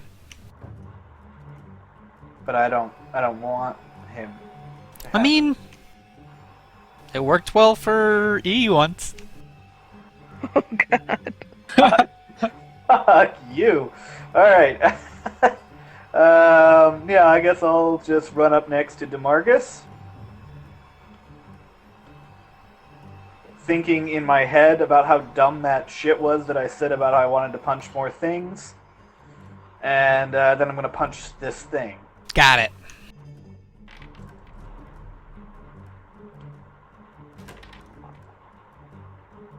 On the upside, if I keep missing, it doesn't hit me with its I know. bad one. I know. Oh, you know what? This I is forget. I don't strategic. think I can take flurry of blows. Johoff is clearly holding his punches, and DeMarcus No, I can think tell you you're just can. freaking You out can. on You can do it, even if you miss. Oh, right. Yeah, that's right. I just have to take the attack action. All right. Yeah. Let's try her again. Yeah. Finally. Wait, why are you doing 1d4 extra? What was that from? I'm not sure. I was actually looking in my thing. I thought maybe I had something activated, but I don't. Oh, you I have the don't- enlarge buff activated. What? Not on mine. I'm looking Okay, at the character. so I fixed it. So here's what happened, not to get too far into the weeds, but when they changed how the effect systems worked, I had to basically convert everything, and then I had to turn everything on and then turn everything off again, and that one probably just fell through the cracks. So it's fine. I'll say you had inspiration behind your punches before. So you punch the big guy, and it hits for 10. Do you get another attack, or no? I forget. I do. One more. Okay. Yeah, you hit twice, and it hits you twice back. 15 on the first, 10 on the second. So as you're punching deeper and deeper into the core of this big centipede, it's spewing hot blood on you that is like scarring your face and starting to cause blisters on your hands. It is not enjoyable. Yeah. All right. I'm gonna use the disengage from flurry Yeah. of blows, and I think it was. I don't remember now, but I think it was 25 that I moved. I think it's so 50. Oh, yeah, I get it. Yeah, you can So- go pretty far. 30. So I'll move substantially back, trying to shake the stuff from like my face. Sure. So Jooff runs in, gets like 2 or 3 huge punches, covered in the steaming blood, turns back around and kind of like runs and buries his hands in the snow as Isolda's like running by him. Taryn, it is your turn. All right. Recently back. Yeah, I'm you're still prone kinda, right like, now. Prone, yeah. Just like managed to scoop up my wand again, point it, and cast lightning bolt. Wow. Should be through. Yeah, It should hit both of them. it so- did. Oh, it didn't. No. Okay, so yeah, it's a problem I've been having with these big models. Yeah, I think it needs to have like the majority of their squares. I think that's right. And that seems unbelievable for something like Lightning Bolt. So, Right, it makes sense for Fireball, but yeah, absolutely. So, let me roll a... What is it? Dexterity? It's a dex save, yeah. 16, I think. Yeah, it makes it. So it Okay. takes half. Yeah, so that's 12 damage.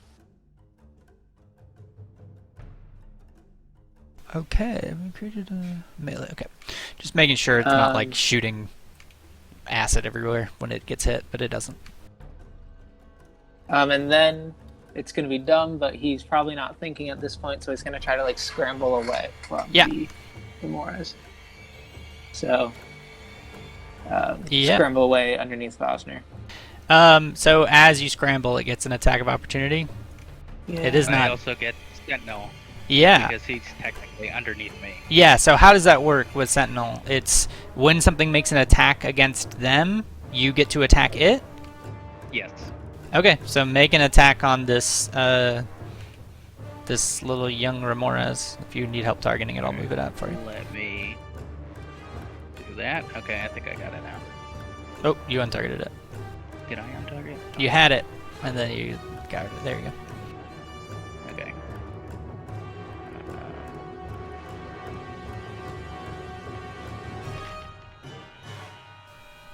What the fuck? Is that the right amount of damage? It's 4d8 plus 5? Sentinel.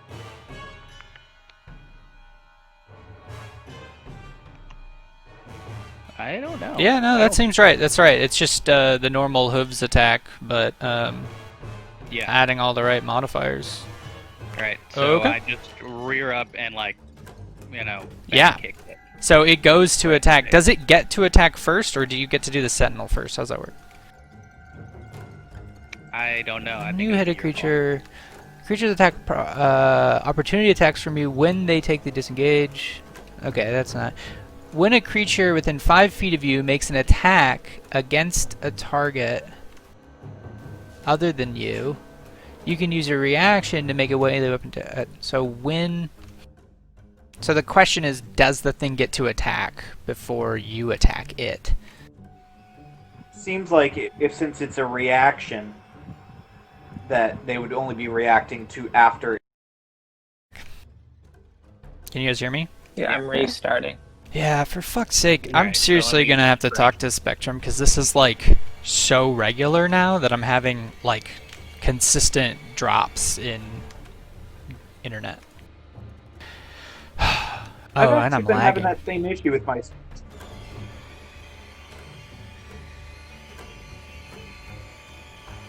Come on. Alright. Well, no, still really high.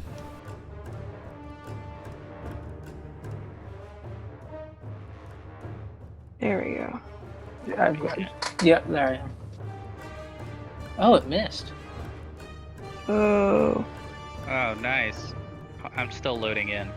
So That's Yeah. probably as far as I can go. Yeah, so can you hear me all now?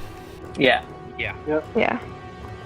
I'm gonna have like 15 videos to edit later when this all fucking whatever. Anyways, yeah, so what happened was it missed Terran as Terran tried to scoot away, and in response to that, Vosner hit my life. You're fine. Yeah.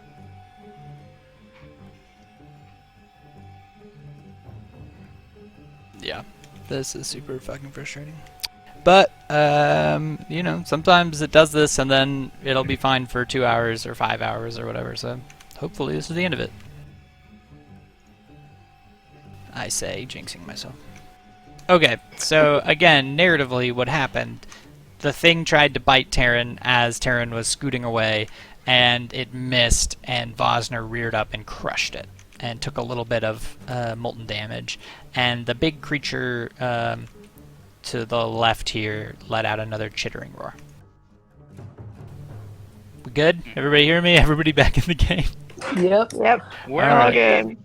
The young Ramoras goes and is dead. The big boy goes. Holy fuck. Okay. Man, you guys are really good at combat. Oh, Vosner needs to make a Constitution saving throw to see if he loses his wolf. Okay. So this creature. Euphemism? What's up? Loses the wolf. Is that like a euphemism for something I should know about? Yeah, dude. Wonk wonk.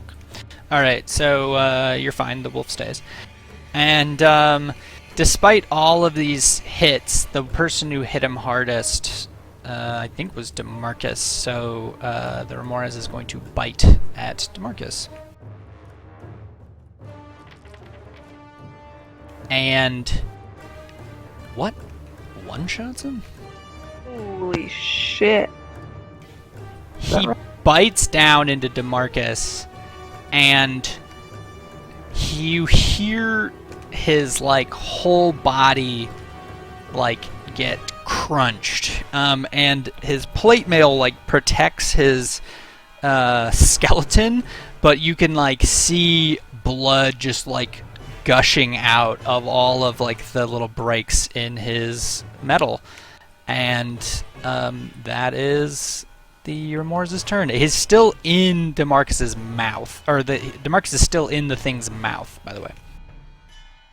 And the dire wolf is going to come and attack this thing and miss. And it is Vosner's turn.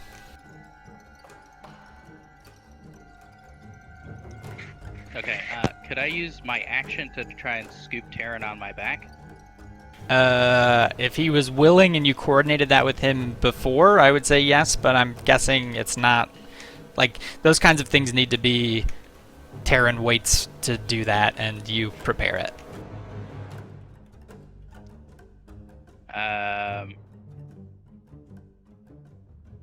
Okay. Because it would be like turning you into a mount, and he would have to mount upon you. Alright. Oh, I was figuring if I could, like, scoop him up in my antlers and just kind of, like, carry him off. He's sort of like a fireman carry. Yeah, he's kind of far away, but you could try to grapple Terran and carry him, yeah, I guess. Okay. Do I need to make a roll for that, or? Terran, do you let him grapple you? Sure. Okay. Cool. Alright, so I'm gonna do that and then just, move the both of us down over here. I think that should be... Okay, so when you pull somebody, grapple-wise, it's half your movement, but I'll just give it to you because you're a huge creature. Okay. So, Terran, you are down here with him now. Sweet. How far is my movement? My movement's 60 feet, so... Yeah, I'll say back you then. can move about there. That's probably about right. Alright. And then I just turn around and I face the thing. Okay. But that's all I can do. DeMarcus, you make a death saving throw for me.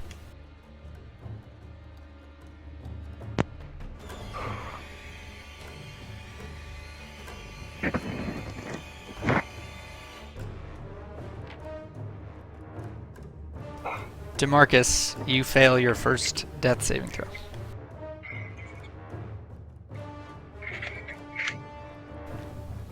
And it is Damon's turn.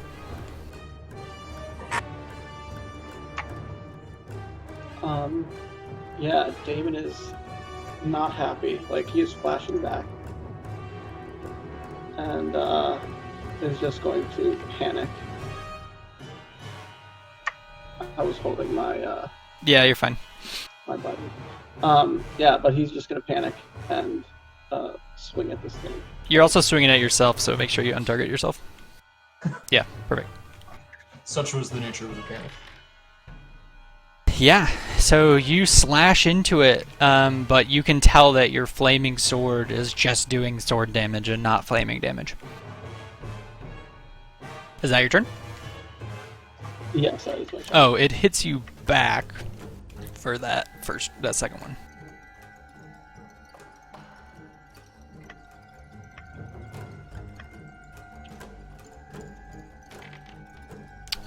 And hits you for 11 fire damage. Oh shit.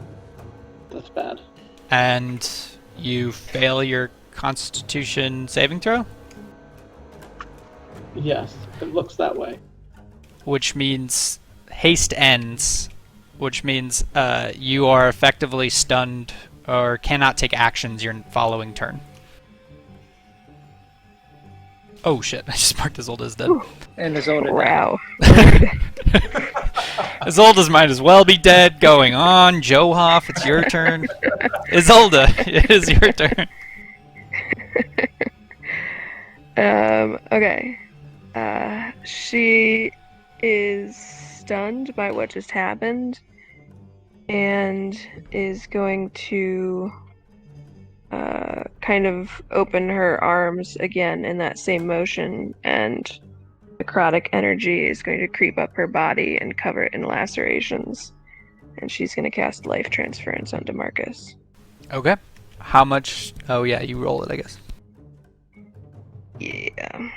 I'm casting it at 4th level. Woo, buddy. So Isolde hits herself for 24 necrotic damage, and that essence like hits the air and flies into DeMarcus as like a pure healing. How much does it heal for? It's double? So it's double plus 6. Okay, so we're looking So at 54. 54. Yep. So And I get- boom, DeMarcus is in the maw of a giant centipede and comes to consciousness. All of his like wounds are beginning to like rapidly heal up, and you can hear like the magic going through and like unbreaking his ribs, which make a strange like reverse snapping sound as he like breathes in a breath, taking 1 point of exhaustion for having come back from unconsciousness, but still restrained within the mouth or like the pincers of this giant centipede. Johoff, you're up. Or sorry, does Isolde have anything else she wants to do? Sorry. I just realized that I had to move up 10 feet to get to him up in the Rimor's mouth. Yeah, that's fine. Johoff. Is there? I mean, I'm assuming just punching it isn't gonna get him to spit out my buddy. I will say that if you want to... Yeah, I don't think there's any ways to like pull him out of the pincers. You could try to grapple, and I would basically say you would need a nat 20 to like climb up the thing. There would be a lot of checks, and I think it would be very unlikely. Right.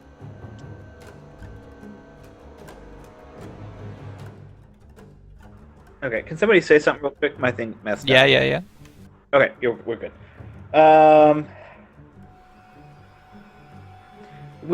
Everybody bought healing potions, right? I mean, Isolde would be the person to know for who has them and where they are. I have one, I think. I Yeah. have. Joe Hop has long never time used ago. one, but I'm trying to remember whether whether you guys gave him one. You guys bought them for that fight in the sewer. Yeah. Yeah, But- a long time back, everyone had a greater healing. But I Yeah, don't that's know what who I'm drank from. them, and I do remember Johoff getting very low in that fight, so he might have used it. I Yeah, he can't. might have. I'll just Uh, assume he did. Shit. All right. If it's he's not in your gonna- inventory, I would say you probably did, because I think we all put them in inventory at that point. That sounds right. All right. Gonna run up here, and gonna just punch him. Okay.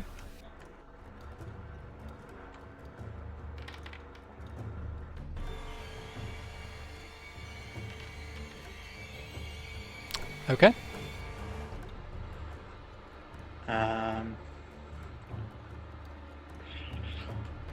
After you hit, the heated body reflects 15 damage at you. Oh, okay. Then actually not flurry of blows like I just did. I'm actually going to take step of the wind, disengage, Okay. and run back. Got it. Now, very much acid burn. Yeah, Taryn, you're up. So he's holding DeMarcus in the air. Yeah, in his pincers. So could I like shoot a lightning bolt below where DeMarcus is and hit him in the body and not get DeMarcus? I think I'm gonna give you the same odds I gave last time, which is a 50% chance. Yeah. That's not a good chance. I'm just going to Yeah, right. shoot a chromatic orb. I'm gonna cast it at 2nd level. Okay. What element? Cold. Okay. So, as you hurl this orb of cold and it flies at the Remores, it seems to hit off of his armor and have 0 effect. Great. Then I'm gonna hop on the ground and kind of go right here. Sure. You want to give me an acrobatics for jumping off a huge creature? I would rather not, but I just want to see if you go prone in the snow and have to stand up, or if you make it all cool. acrobatics. Oh, you have disadvantage because of exhaustion 1. I'll just roll it again then. Perfect. Yeah, so Yep. you hurl your chromatic orb, and it's like this majestic arc, and it smashes into its like body, and it just like does no damage when you expect it to do a ton of damage. And then you frustratingly leap off of Vosner's back and like biff it and like faceplant into the snow. You don't take any damage, but it is slightly embarrassing if anybody's watching. I'm just gonna say I saw it didn't work and was surprised and just like, boop. It is the monster's turn.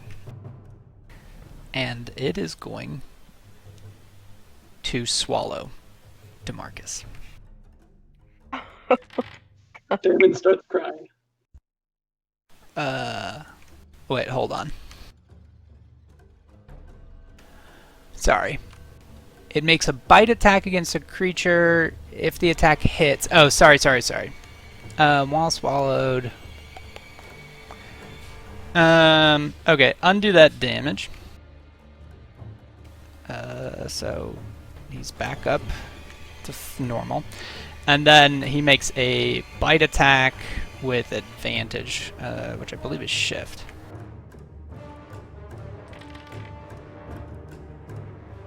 Well, it wasn't with advantage, but it did the job anyways. So he chomps down on DeMarcus again, but this time, because he's already restrained within his mouth, DeMarcus goes whole into the body of the Remores. But he is conscious. So DeMarcus, what you see like sliding down the gullet of a large centipede is a pit of acid, and in this pit are it's like almost entirely dark, though the kind of luminescence from the fire interior of the stomach, like the fire-lined stomach, gives off enough faint glow that you can see basically a pile of like muck and digesting bones and body parts. And you like slide down into it, and you can already feel the acidity of the stomach of the Remores starting to like seep into your armor and bite into your body, but it does not do any damage as of yet. And that is its turn. And it is the direwolf's turn. Direwolf is going to attack the Remores. It misses. Bosner, you're up. Okay. I will. Hold on. Before, let me make sure I have the right one. I'm going to charge this guy. Okay. And we'll just kind of go from there.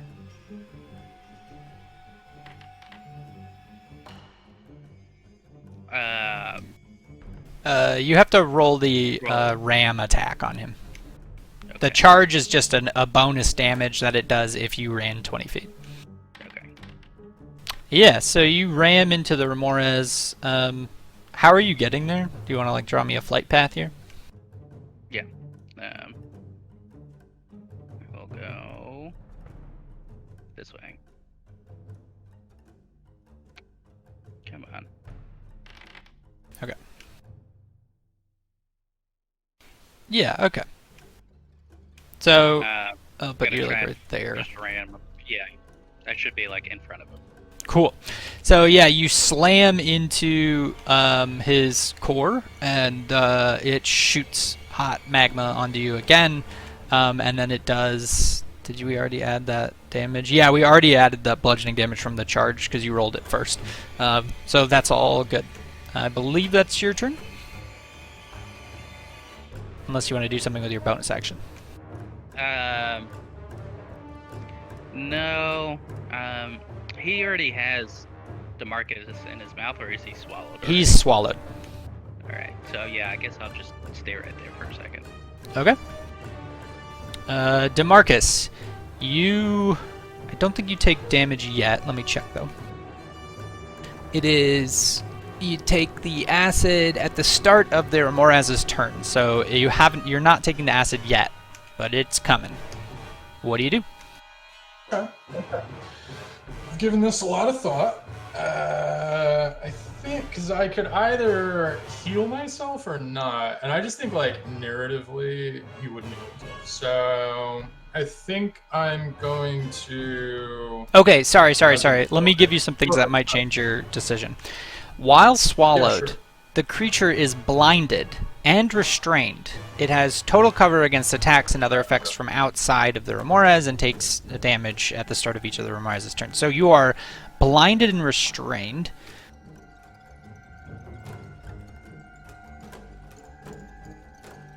I know blinded makes it so your attack rolls have disadvantage, and you fail any ability thing that requires sight. And restrained means you cannot move, like your speed is 0, your attacks have disadvantage, and you have disadvantage on dexterity saving throws. So that is where you're at right now.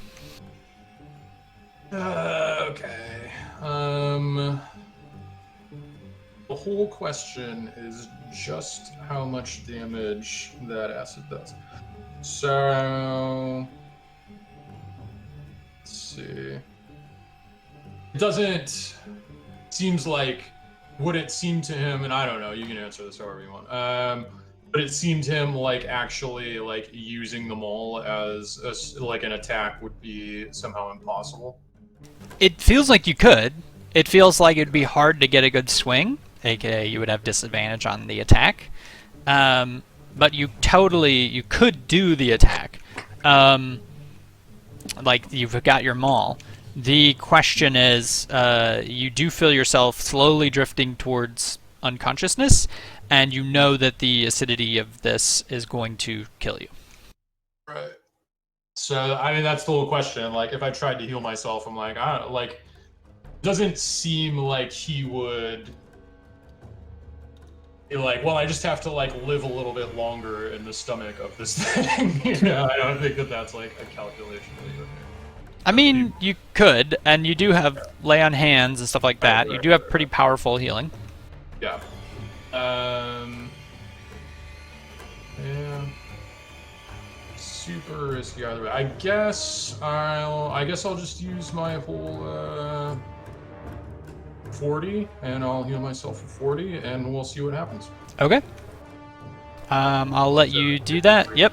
I got it. And so that is your turn. Do you want to do anything with your bonus action? I don't think I have one, correct? Well, I guess I could do spells as a bonus, Yeah. but yeah, I will, after I heal myself and kind of like, I guess realize the situation a bit more, I think as a bonus action I'll abjure enemy.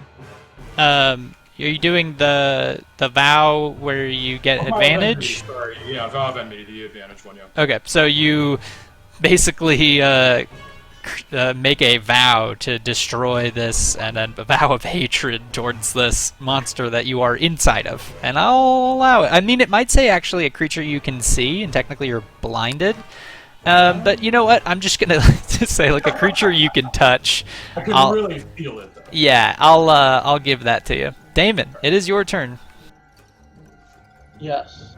Damon is crying, insofar as he's able to. But can't do much. He's just like gathering himself for like the fury he is going to try and unleash on this thing. Oh, right, because you've lost your turn because of haste. Correct. Yeah, I know. I should have remembered I had an inspiration point when I was making my check, but Usually you have missile that kind of like fix your guys' failed saving throws. I know. Mhm. Yeah, so I'm just like trying to like gather myself, and I'm going to use as a bonus action my second wind to regain 1d10 plus 2. Perfect, yeah. So feel free to roll it. I don't know if I actually encoded it in there, so I'll let you manually do that. Isolde, you're up. Alright, can I just kind of toss that potion that DeMarcus gave me over to Johoff as like a bonus action? Yeah, I'll let you just hand it to him since you're standing next to each other. Yeah. And then I am going to run straight at this thing Yeah, and cast Inflict Wounds on it. sweet. Go for it. Yep.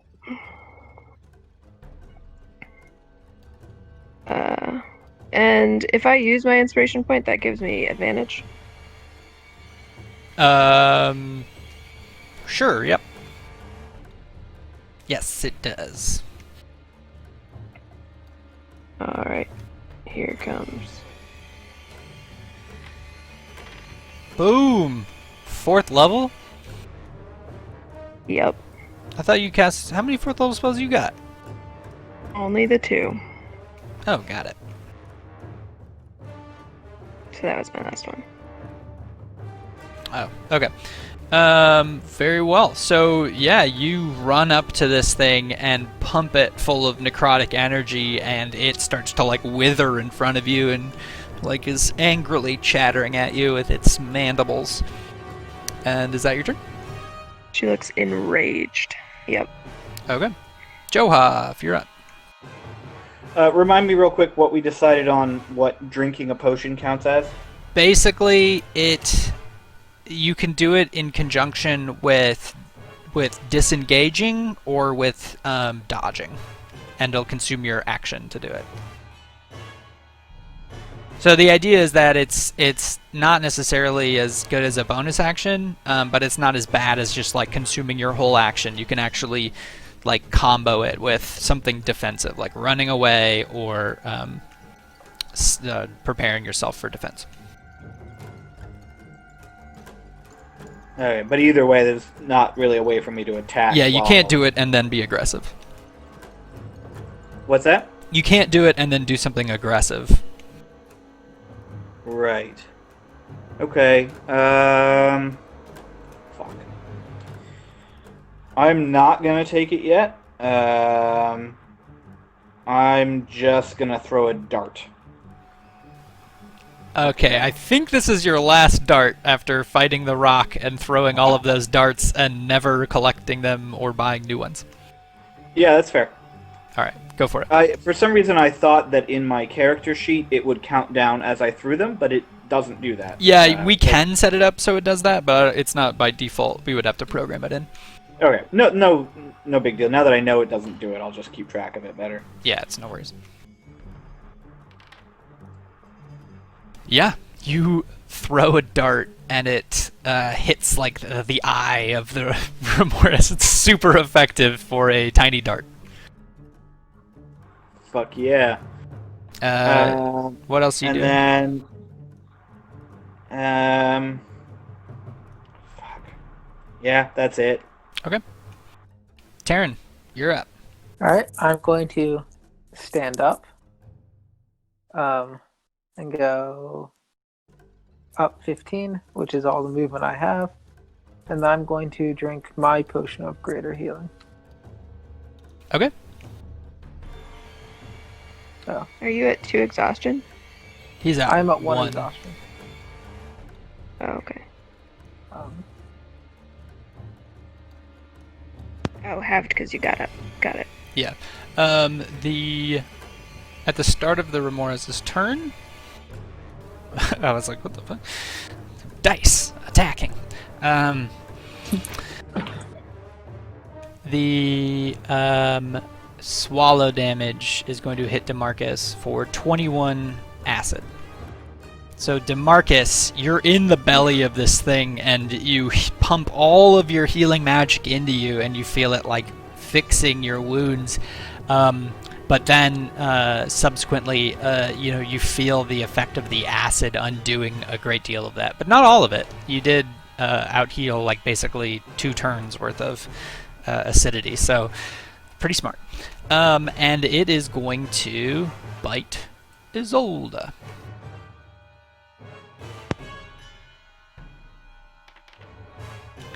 And it comes down on top of Isolde, and she holds up her shield and is able to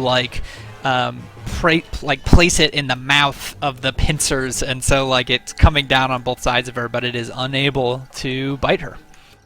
And it is the wolf's turn, and the wolf will attack the thing.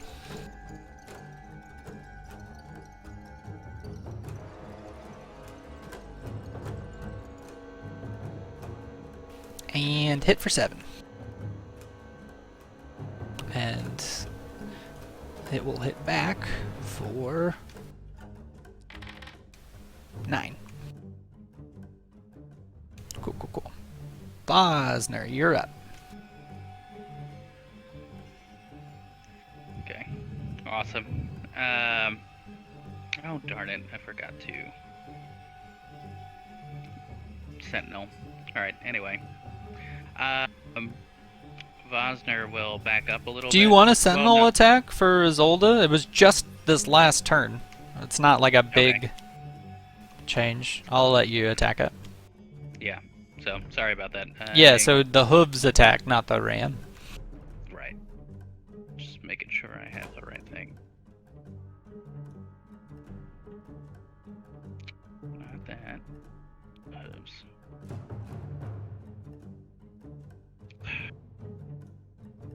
Okay. There we go. There we go. And he misses. So that was your reaction. Now we come back around. It's your turn. What do you do?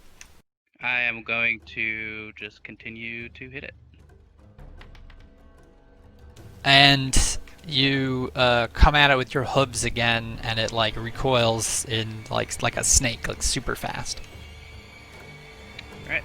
DeMarcus, it is your turn. You are blinded, restrained, 1 level of exhaustion, and slowly being eaten away by acid. Sure am. I am also hopelessly crashing over here, so it's going pretty badly. Let's see. I believe, I can't even check right now because I am all fucked up. Well, actually, I could jump into this. So, as a bonus action to begin, I'm almost positive I have at least 1 first level spell slot left. So I'm going to use. Okay, cool. I didn't use this. Hunter's Mark. It won't let me do it because I can't select any tokens right now. Fuck. Yeah, here. Maybe if John, I could move you you out, yeah. Does that help? Yeah. No, I don't know what's going on. All my HUD stuff is up, but I can't get the map. So All your what is up? Let's see. Here's what I want to do. Just let me explain this to you really quick. I wanted to use Hunter's Mark, and then since I'm disadvantaged right now, but I also have advantage from the Vow of Enmity, it's a normal hit, I guess. So I will do a regular attack roll on it from inside. Correct, yeah. Yeah, not a big swing though. So could I do an attack with them all? Not a Yeah, big you want me to swing. do that for you? Yeah, can you do it for me? Because there's no way I can do it here. Yeah. Mainly because I don't have the map, so I can't target it. And I know I wasn't targeting. Yeah, so you hit it for 9 damage. You swing at like the wall of its stomach and hit it for 9 damage, and then I'll add the Hunter's Mark damage. Where's that at?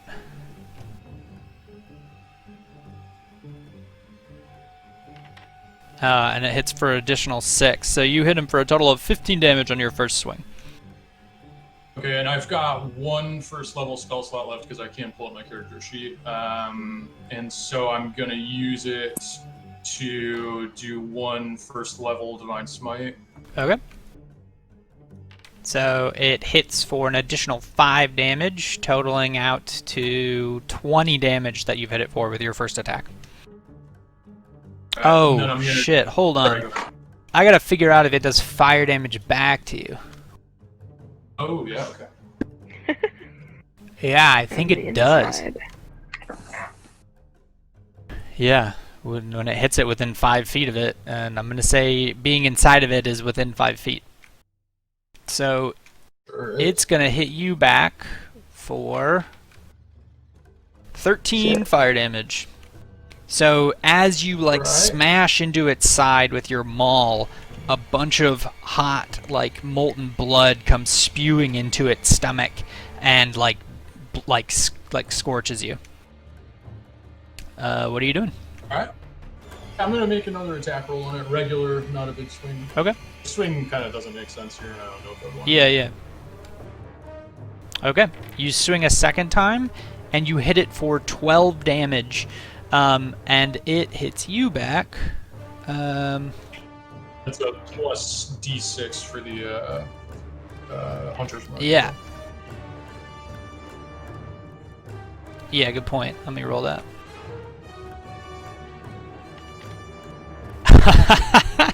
So here's what happens. If a Remorez takes more than 30 damage on a single turn from a creature inside it, the Remorez must succeed a Constitution saving throw in order to throw up, to avoid throwing up that thing. So let me make a Constitution saving throw. So it doesn't throw you up, but you actually kill it with the maul on the inside.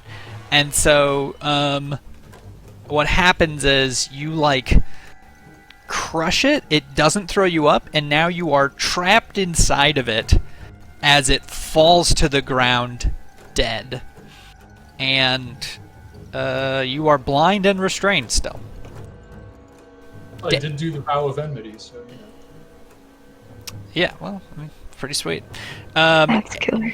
And the second, did I roll the heated body for both? Yep, I did. No. Oh, did I get the second one? Okay. Yeah, so you are down very low. Though the group does not know anything about this. They think that maybe you're dead. Though they did just see the Remorez kind of collapse from within and just fall dead randomly. Yeah, we watched Bosner whiff an attack and then it just fell over. Yes. Damon, it is your turn. I think I would just immediately, if it's fallen over, I would immediately run up towards its mandibles and just start carving away, trying to get an opening in. Yeah, make some attacks to see if you can cut into its stomach area. Yeah, I'm gonna say you're having a hard time piercing its armor.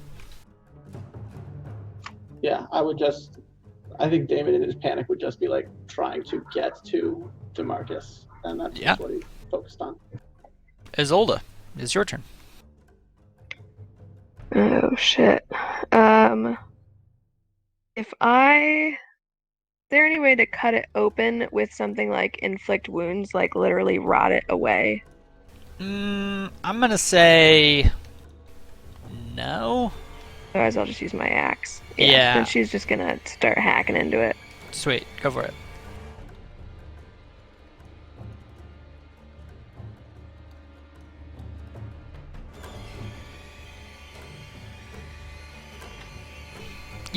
So you're able to like cut into it. Here's what I'm gonna say, because this is all pretty like outside of the normal bounds of the rules. He didn't get regurgitated, which means he's still in the stomach of the thing, which means on the Ramirez's turn, it's going to do acid damage, which will knock him unconscious. So I'm gonna say you need 3 attacks of a physical kind to break into its stomach, and Isolde just got the first one. So Can I, since that was my action, can I hold a bonus action healing word for as soon as I can see DeMarcus? I don't think you can do that, because holding an action Damn is it. like the action. Yeah, that's fine. Johoff, you're up. So here's the deal. I am happy to run out and get Sam, not realize it. So I'm not in front of my computer, but I have the thing on my phone pulled up. Oh, that's fine. I can do it for your character if you want to just tell me what you want to do. Yeah. So,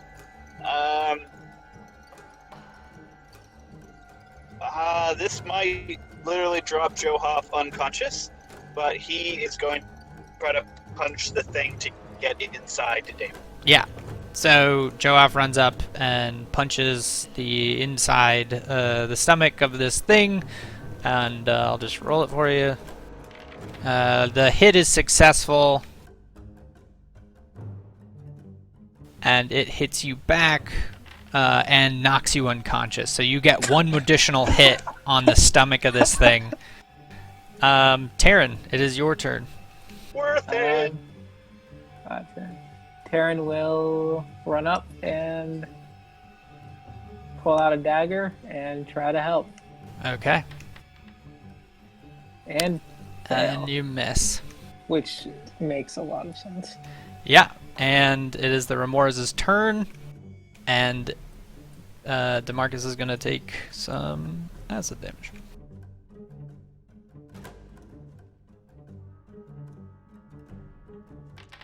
DeMarcus falls unconscious again. And the direwolf, which I think we've been forgetting to roll concentration checks on, is going to bite the Ramirez and miss. And Vosner, your turn.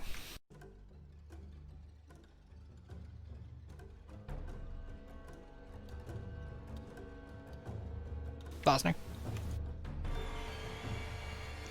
It's on the ground, right? Yeah. So you've. So it's technically prone. Oh yeah, you guys would have had advantage on it. Yeah. Oh So the shit. wolf should get another. Yeah, should Taryn get Right, another attack? That's fine with me if you want to do that. Yes. Taryn, roll another attack.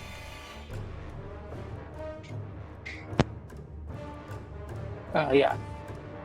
Do you just have a regular dagger from like 100 years ago? Yeah, pretty much. I it's like like I didn't never know. use.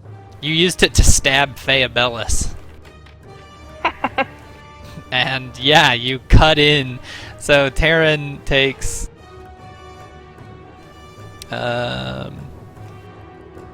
17 damage as the fire from this body erupts on him, and a big puddle of acid comes like pouring out, and with it DeMarcus's body as this thing is dead. And DeMarcus lays on the floor in front of you guys. And it is, well, Vosner's turn, I guess, technically. Alright. So I will drop my form, turn back into a druid, and oh no, wrong spellbook. And I will cast Healing Word on him, wherever he is.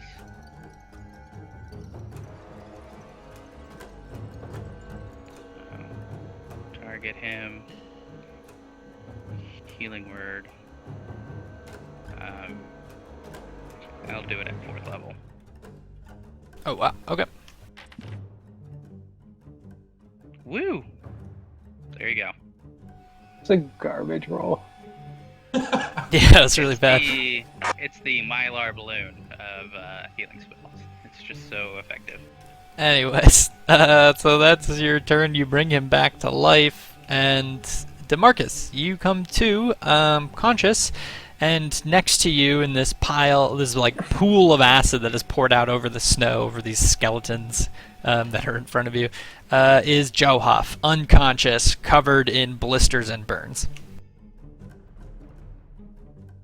You're also prone. I would say I don't really do much. I just take like a huge breath of air, and I'm basically like an emaciated clump of metal and like blood and acid damage and fire damage. So Yeah. I'm probably just looking like that. Yeah. Damon, your turn. Yeah, Damon is just like overwhelmed with the fact that they got him out, and he seems to be okay, and spends his turn just being overwhelmed. All right. Isolde, somebody will take care of Johoff.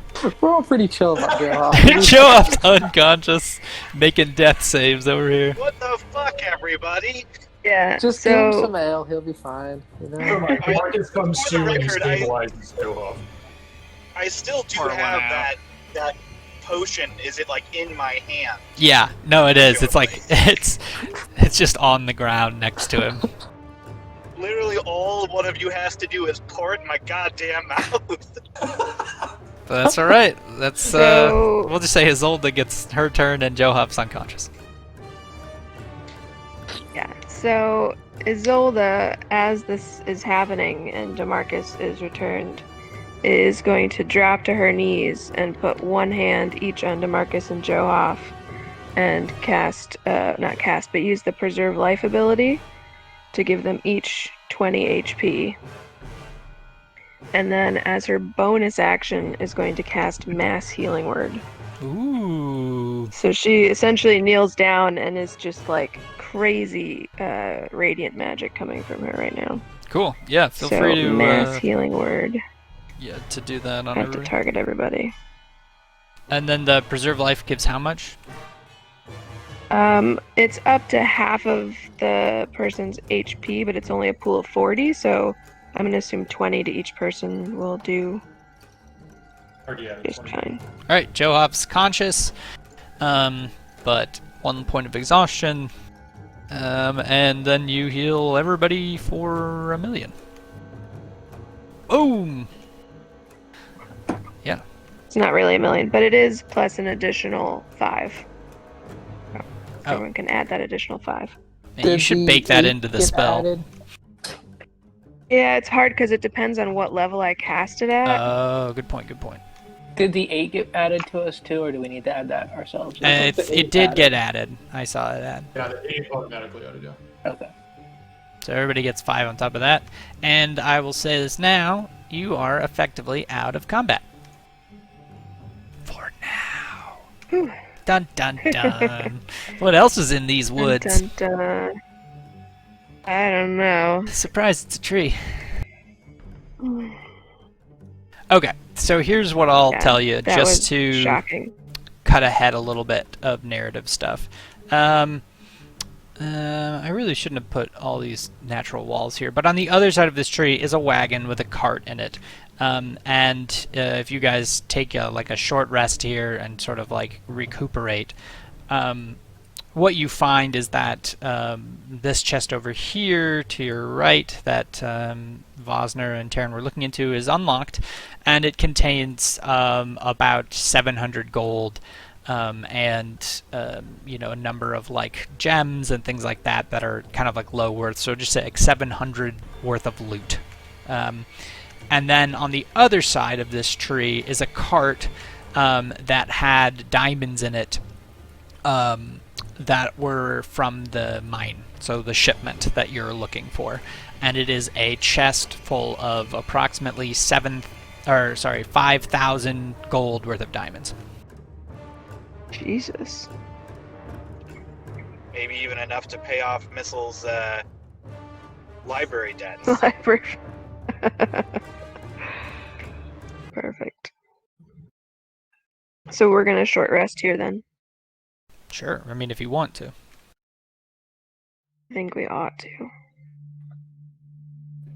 And So- I would just like to point out I don't know if irony is the right word, of the fact that Johoff found out we were going up north into the cold, so he got a tattoo that would specifically protect him from cold damage, and he would fight a fucking fire centipede up here. Can't do shit against it.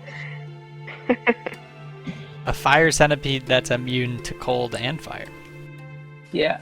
Yeah, fuck that shit. Yeah. Yeah, I think this is one of the better fights for Missile to not be in, because he wouldn't have been able to, like, hurt it. I mean, he has a forced ballista, but... Anyways. Good work, everybody. That was a pretty tough one. That was intense. My favorite part was trying to pace when to reveal the monsters in conjunction with how fast I thought Laurel would read through the book. Which I can share with you guys now if you want to read the journal. Assuming Isolde would share it with everybody. Yeah, she would while they were resting. Okay, it's in the journal, Tim. Yeah, that was perfectly paced. That was insane. Alright, let's take a short also, break. we're so far away. And then we're gonna go to Missile's endeavors and see a little bit beyond the veil. Alright, we're behind the veil. Yeah, could we do like a 10-minute break and just reconvene at 4? Yep, perfect. Okay, let's do that. Cool. Good fights, y'all. It was a fun watch. Yeah.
Alright, I'm back.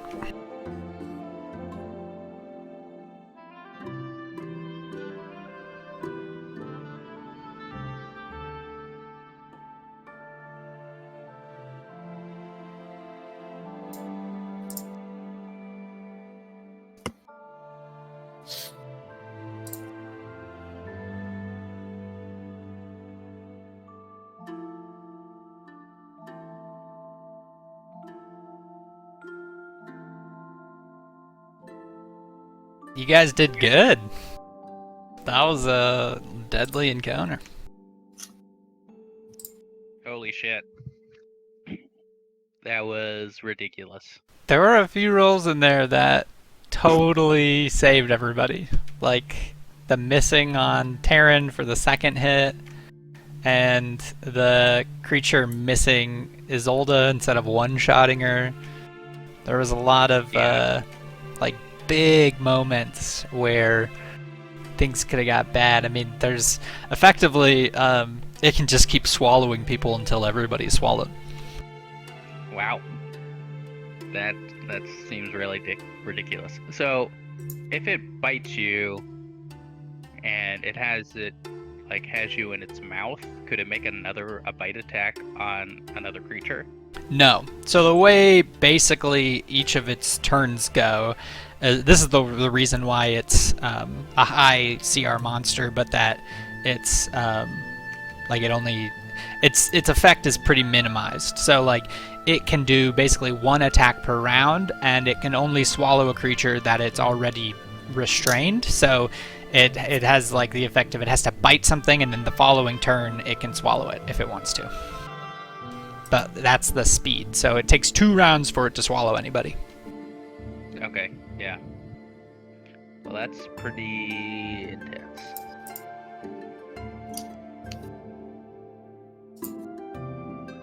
Also, the Sentinel feat has definitely saved a couple people. Yeah, for sure.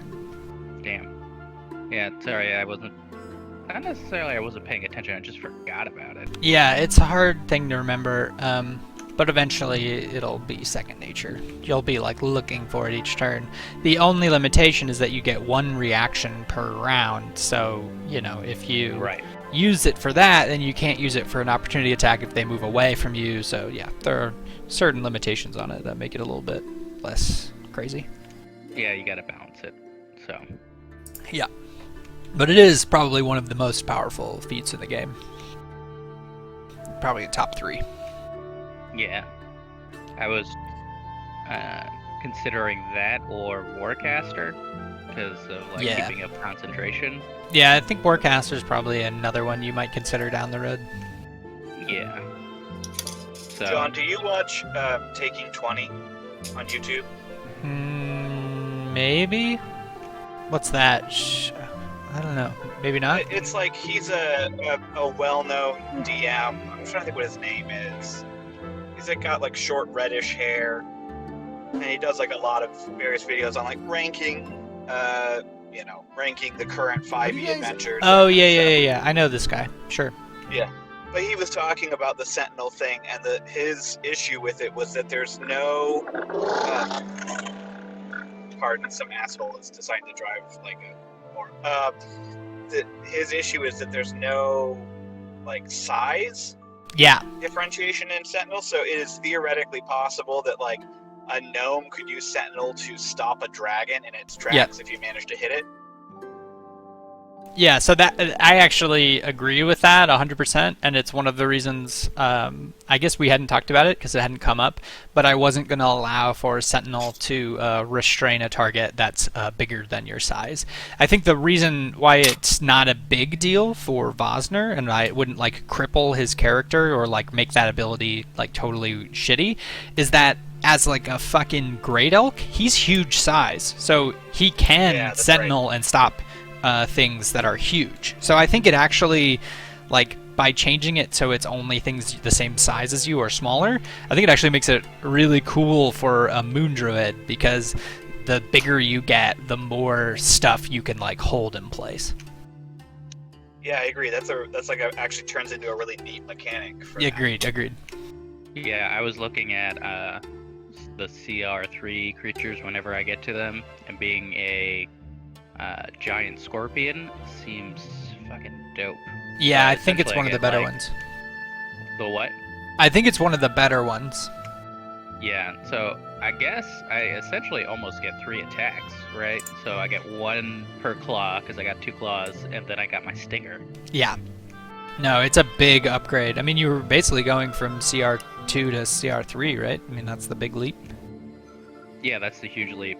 Yeah, it's pretty effective. I think there are some problems with the jump from like 2 to 3 and the jump from 3 to 4. Like some of the creatures don't like, because of you're limited to beasts only. There aren't like a lot of really good ones. So we can homebrew some shit. Okay. If it ever feels like you basically have like one option, it's like either be a giant scorpion or none of your modes are good. Like if that's what it feels like, then we'll start playing around with like finding, monstrosities or whatever that fit the same theme. Because like an owlbear is not technically a beast, but it feels a lot like a beast. So I think things like monstrosities are a good like possible place to go, though we might have to modify them slightly so that they don't have like really strange extra things. Yeah, that would make sense. Yeah. And then I don't remember what level I take, or I get to become essentially an elemental. Oh yeah, I think that's at 10, so it's coming up. Is it? Oh, it's coming up. So yeah, you can start turning into elementals. Essentially, I could be like a giant earth elemental or whatever. Yeah. Yeah, we'll have to talk when we get to that point, because I'm gonna have to start preparing all of those transformations for you. Yeah. So because I think that'll become your normal thing. Like elementals are way more powerful, I think, than beasts. Oh yeah, 100%. I essentially get their stat block, and that's. Well, yeah, I mean that's what wild shape is, but yeah. Yeah. Being able to move like through hostile spaces. Oh, as a fire elemental, just like running through crowds of things. Yeah, it gets pretty nutty. Or like, like bull rushing things as like an earth elemental. So it's pretty ridiculous. I guess I shouldn't give you guys high level abilities. This is gonna get too zany. I'm not gonna be able to keep up with you anymore. I'm gonna have to create bigger and bigger monsters to swallow you. Kind of damp as a water elemental. The wetness factor. Yeah.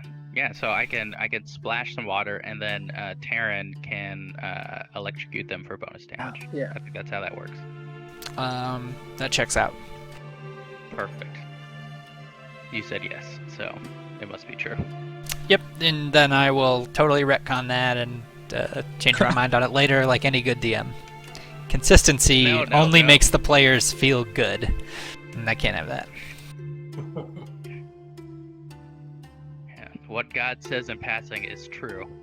True law spread down through the ages.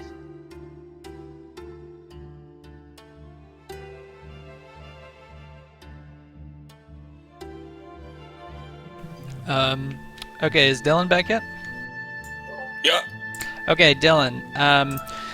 One of the things you missed when you disconnected was that Damon did want to have a scene with you, walking you to that gate that leads to Inner Mirabar.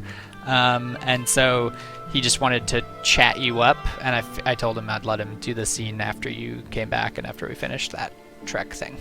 Got it. So I assume he followed me from the inn to the gate. Like there was no moment of separation. Okay.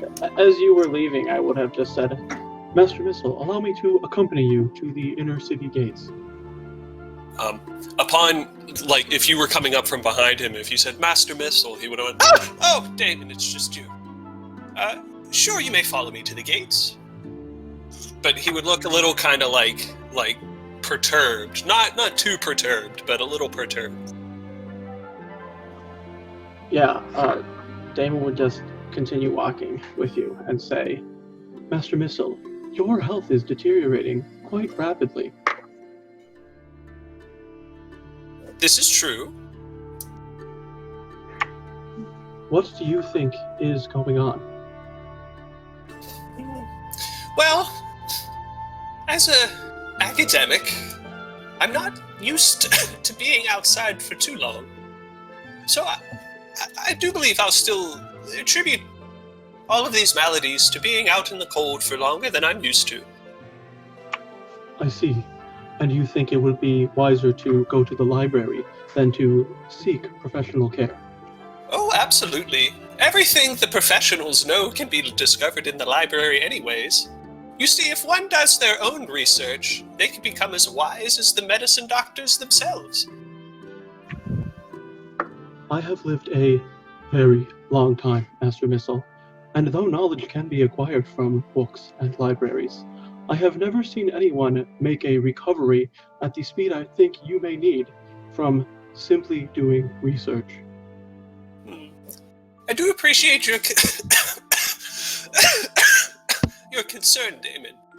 However, I think what I need most is some quiet, some cool, dry air, and to be in the company of my books. I see. Master Missile, you are a very intelligent young man, are you not? I'm wise in that I know very little. But I suppose I know a thing or two. You are too humble, Master Missile. You are, in fact, one of the smartest individuals I have ever known, and I have known some very intelligent people. Yet you maintain that your recovery hinges on things such as dry air and books. One of two things, it seems, must be true to me. Either you are not as smart as you seem to be, or, much more likely, you know something that you are not sharing with us. Well, I suppose it must be the first option then. For the second is ruled out as a possibility, as an impossibility, rather. I see. Well then, Master Missile, I wish you luck in your research, and hope you feel better soon. And should there be any secrets you are keeping, I suggest you guard them well. Not all in this party are as prone to be accepting of things such as speaking to disembodied voices in the fire. Should you find any spell scrolls or things of that nature in Inner Mirror Bar that you believe may be useful for me or for any other members of the party to have, please see if you can acquire them, or at least keep them in mind. I will do so, Damon, and should it arrive that I have a secret to keep, I'll do my best to keep it. And then he will just nod at you. So, and turn away. As far as spell scrolls go, he's being escorted to the library, but if he did stop and shop or grab anything, he would have to pick specific things. So if you wanted him to get you something, you would have to ask specifically for that. Whereas if you're just asking for amount of magical ink, like hundreds of gold worth of magical ink, then we can just incorporate that into whatever the list was before. Yeah, because he's getting that, right? Yeah. And then I guess that was more just another veiled comment about his intelligence and ability to make intelligent decisions about what might be valuable. Okay. From a metagame standpoint, do you have anything in mind? Because I don't know if Dylan would know something. I mean, Missile might know, but... Yeah, I mean, yeah. If you see Leomin's tiny hut,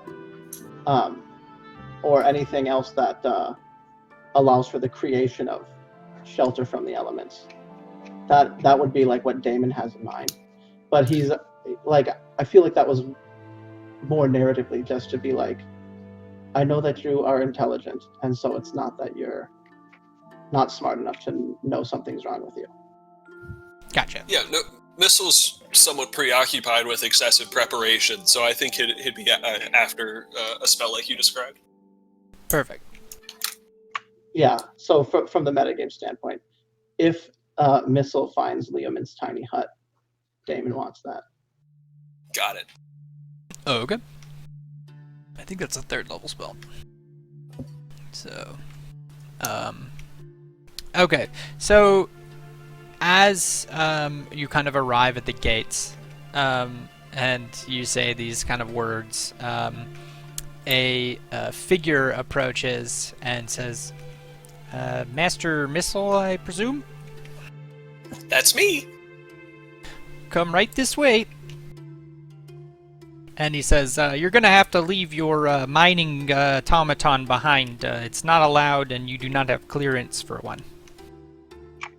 No problem. And he'll kind of wave Mortimer to the side, and Mortimer will just like curl up into this little tiny ball and just kind of rest right beside the gate. He says, oh, sorry, sir, I was not referring to your tiny little companion bot. I was referring to the mining robot behind you. And he points to Damon. I see. Well, Damon, I'm afraid we must part ways. Good luck to you and the crew. I'm sure it'll be a simple and straightforward mission. Of course. Get some rest, Master Missile, and enjoy the library. Oh, I will. And the Oscar goes to. Okay, global illumination, token vision, no. Fog exploration, no. Okay. And so you get led down deep into past a series of gates until you reach sort of this opening and down some steps, and this is what you see. Can everybody else see this? That's not in the scene? Yeah. Okay. Yeah. So, Missile, you come into this giant open city, and you see a number of dwarves. Near in front of you are a number of these armored dwarves who look sort of like an elite force of armored guards. But in front of you is a sprawling, massive underground city with stairs all over the place and these sort of crystalline torches, or at least crystalline light sources that are emitting light and shining out through this whole space. Breathtaking. The guard assisting you says, "Oh, is this your first time? Wait a second, you've been to the library before, so you must have been here once." It never ceases to amaze me, but I have been here, here a few times before. Whoa, you seem to be kind of sick there, guy. Maybe you should see the doctor instead. I believe it's simply the pine cough, I've been told. So if you know a remedy for the pine cough, I'll see to it. Oh, God. If only there were one. I think you just spend time in a cave. That's what I was always taught. A cave, you say? Well, I mean... I suppose I'll be on the lookout. Generally speaking, this whole place is kind of like a cave. So, I mean, that's just a slang way I refer into Miravar. Oh, I see. Well, nonetheless, I'm sure there will be a comfortable reading nook in the library where I can get some rest and recovery. Yeah, best of luck to you with that. Thank you. Well, here, and he kind of like starts guiding you, but then he says, if you know the way, I mean, I can just trust you to get there. It doesn't seem like an old man like yourself's gonna get into too much trouble, and frankly, they don't really give me much time for lunch here, so I kind of would like to head off and... by all means, go eat. And no, I'm not a fan of trouble. A fan of trouble myself. I'll find my way. Oh, geez. Well, if you start feeling more ill, just talk to any guard. They'll assist you. Don't go passing out on the street. I'll get in trouble. Oh, not a problem. Thank you. Your name was? Douglas. Thank you, Douglas. You are most welcome. And he heads away. Excellent. And, yeah, what's up? Do I see a tattoo shop in here anywhere? You look out, and you're trying to, like, squint your eyes to see. Make a perception roll. Alright, let me click around here. Incoming high roll. Yeah, you squint your eyes, but like everything is blurry, and you're just like, you're not able to see anything. And as soon as you do that, a voice in your head says, "Don't bother with that. We have things to do. I suppose you're right. Quick. To the library. Indeed. Try not to cough too much. I can't help it, you know. Yes, I know. You make your way to the library, which you have actually been to before, and so it's a pretty easy trek. And this is what greets you at the... Oh shit, let me fix it. I think it's... There, I think everybody should be able to see now. And you enter, and the voice in your head says, "Oh God, another fool. Just pay him what he's owed, and let's move on." And the dwarf looks up and says, "Are you Missile Ludovic? You here owe a great deal of money." I'm sure that I do. However, I would like to contest some of these late fees. For you see, of the 20 books that I've checked out, I myself had written 3 of them, and it seems preposterous to charge somebody to read their own work.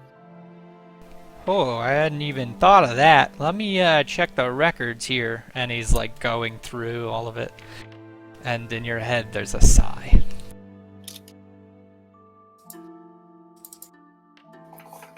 That's a lot of rolls to Marcus. Yeah, holy hit dice. Yeah, that's what I'm talking about.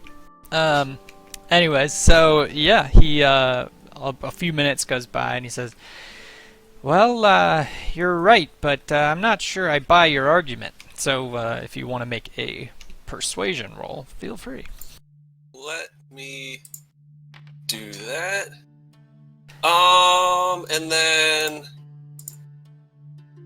I suppose I would just launch into a tirade about like authorial authority and draw a comparison between the words author and authority and kind of like build up the fact that I'm the one who's in charge here because I wrote the book, and just kind of overwhelm this guy with etymology and authority claims. Yeah, and so he goes, "Yeah, oh, you know what? You seem to really understand this well, and frankly, I mean, this is a little out of my pay grade. I'm just a lowly scribe. So, Missile, if you would just pay the 100 gold, that would be plenty for the charges."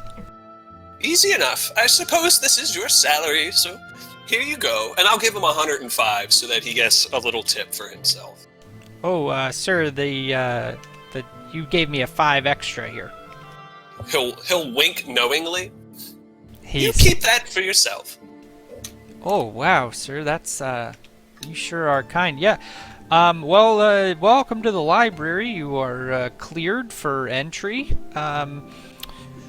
It's changed a little since the last time you were here. Says 200 years ago. Oh, wow. Okay, well, yeah, it's changed some, but the off-limits section is still, off-limits, so unless you've got special clearance, which it says right here that you do not, you are not able to go there, but everything else is fine. Of course, you will have to check out any books that you take with you, and, late fees, as you well know, are, sustaining, and they do increase over time. Yes, a real bother, those late fees. It's a shame they've put a price on knowledge. All of our lot would be better off if books were free. Before I go, though, the section on Netherese automatons, could you point me in that direction? Ooh, that's, I'm not sure I'm an expert, but I believe it's in the kind of back corner area, so, be over there, and he points to like a very dusty section that has like literally nobody in it. It looks quite quite cozy. Thank you, sir. Yeah, okay. And you find yourself back in the corner. What are you looking for? What am I looking for? I mean, we talked a little bit about this, so if you want to spell out exactly, that's fine. So, I guess the crew knows Missile's been invited to the squad to research Damon because he has a research interest in Netherese automatons. I don't know if Damon is Netherese or not, but No. Missil's prerogative is to... Well, technically, yes. Yeah, Damon is. So Missil's prerogative is to figure out how the Netherese built such automatons, and what's unique about Damon is he seems to be ensouled, and so Missil has tried to create little automatons like Mortimer, but Mortimer's not ensouled, has no conscience, this, that, and the other thing. So Missil would be looking for like blueprints, Netherese blueprints, or like programming scripts from 1,500 years ago, just to gain insight on how they constructed automatons like Damon. Yeah. So as you're scanning the shelves, looking for anything you can find on, wizard craft and artificers and stuff, the voice in your head says, No, you must look for the mining automatons. That's where the information is held. And interesting. As you do, you find this old tome that has been untouched, and after spending hours reading it and conversing with this voice that seems very knowledgeable about this, it appears that this lost knowledge of the Netherese... I'll let you make an intelligence check and then use your whatever flash of genius, and then whatever you get extra shit for... Oh shit. Yeah. That plus Flash of Genius plus the fact that I think you get a doubled proficiency for it being about Netherese stuff. Oh yeah, dude. So that's 34 plus 6? We're at 40 now? Yeah. So with a 40 on your intelligence roll, you learn from this voice that, and from these books, that one of the reasons why all of this automaton information has been missing is that people have been looking in the wrong place, and that you discover that Netherese automatons were originally created in order to mine in very difficult to survive places, and that there are actually still some existent automatons that live deep in the mines of Miravar. You learn that from a history book that connects up with this one. And frankly, you have a major breakthrough. There's a schematic for how to build another daemon, if you will. And it includes a great deal of expensive materials, including diamonds and heavy metals, but which are all purchasable, and it shows you how to do it, and then it has basically ancient artificer magic that would be needed in order to craft it, but it is all well within your current power to make a full operational automaton. Oh yeah. Missil is if you were in the library, it would be very, very quiet. You could almost even hear the dust settling. But as Missil is reading this, you would hear just little giggles and him being very giddy. And the voice in your head says, "How much did they give you for resources? You could probably buy all these materials right now." Well, we have 1,000 gold. But to be sure, if I return with nothing, including no gold, surely they would be suspicious. Of course. Yes, well, you'll have to find another opportunity to purchase these goods. Maybe Luskin will have similar ores. To be sure. Will be quite a challenge to get there, especially if this blasted cough doesn't go away. Oh, you'll be fine. Yes, I'm sure. Very well, but we must make our highest priority to build that automaton. It is the culmination of your... priority for centuries. Indeed. This will be a great discovery.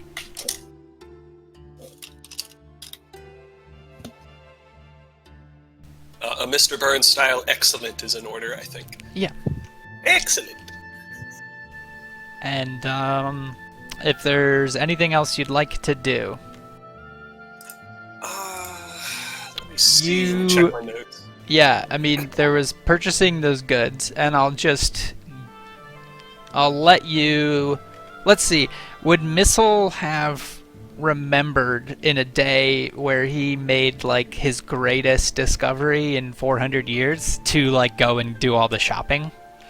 Absolutely not. Yeah, No. I'm gonna say you totally forgot about it, because your mind is super smart right now, but you are also slightly oblivious and totally tunnel visioned. And Correct. I'm gonna say you spend the entire day there and lose track of time, and basically spend you're like still there in the morning the following day. Got it. Heavy bags under my eyes from not having slept. Yeah. And like I'm still wearing my breastplate, so I've been sweating, and like I'm really disheveled and unkempt. Make a wisdom saving throw for me. No.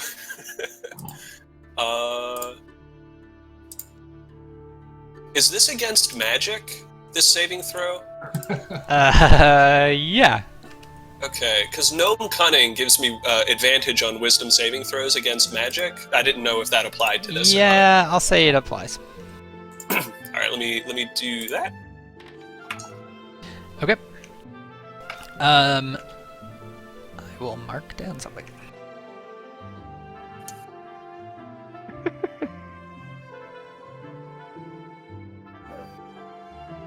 Thank God the squad is like up in the woods and they're not here in the library with me. Yeah, and then we cut. Unless you want to do anything else in Inner Mirror Bar. Nope. I'd be all about the books, man. Okay. Then we'll cut back to. Well, I'll throw you to the map, I guess. Cut back to that. Play some of this, and the group is breaking for a short rest. So here's what happened. You guys made it halfway to the mines that you were marked on your map, but you believe you found the payload that you were sent for, and so you have two options. Well, you have infinite options, but two clear options. You can continue on to the mines and investigate the mines themselves, or you can take this payload back to Mirabar and settle in. And I guess that will be the point, or like the topic of discussion over lunch and the campfire. So specifically, did he ask us to find the shipment or investigate the mine? He just wants the shipment. That's what was pressing for him.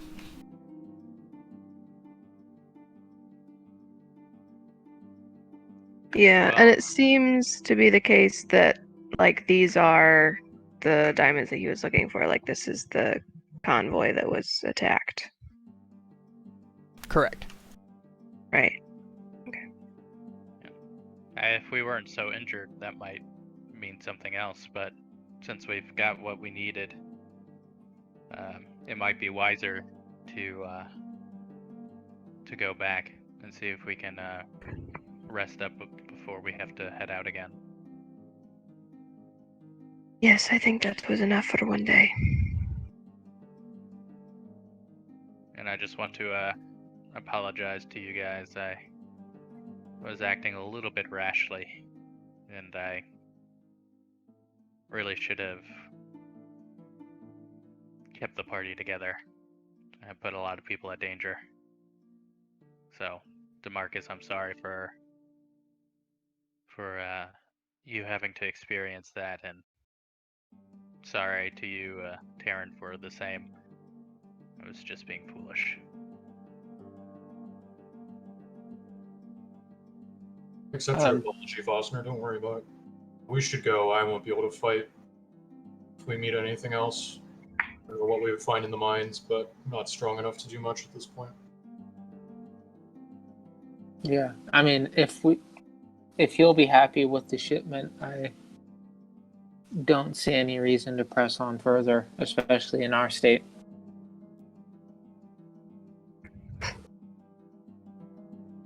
That's true. Marcus is kind of just like huddled up, like just wrecked by the fire, but he does kind of say, Before we go back, we should all talk about Missile. About What's what we up talked with- about last night? Yes, I cast a spell this morning to discern whether he was sick or poisoned. Missile is not sick, diseased, or poisoned. How is that possible? DeMarcus, as you're sitting there saying this, you notice for the first time where all of these like subtle hints are coming from, and you think of the look on Missile's face, that kind of darkness behind his eyes and the kind of blotchy skin that he has, and you remember the last time you saw somebody with that look, and it was when you were in the abyss. So I respond to Isolda's question by saying, I don't know, but I can find out. But I'm going to need to ask you to let me. What do you mean that you have to ask me to let you?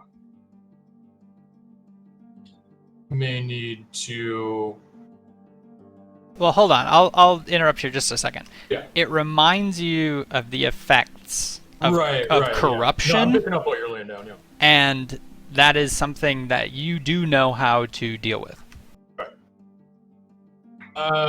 So would you say that I'm like entirely convinced of that at this point? That it's Yeah, I think for the first time you're realizing you've never seen it outside of the abyss, but you're realizing that Missile is under the effects of corruption, and that the only way to battle corruption is to either destroy the source, which in the abyss is the abyss itself, which makes it slightly difficult, or to cast lesser or greater restoration on the individual who has corruption.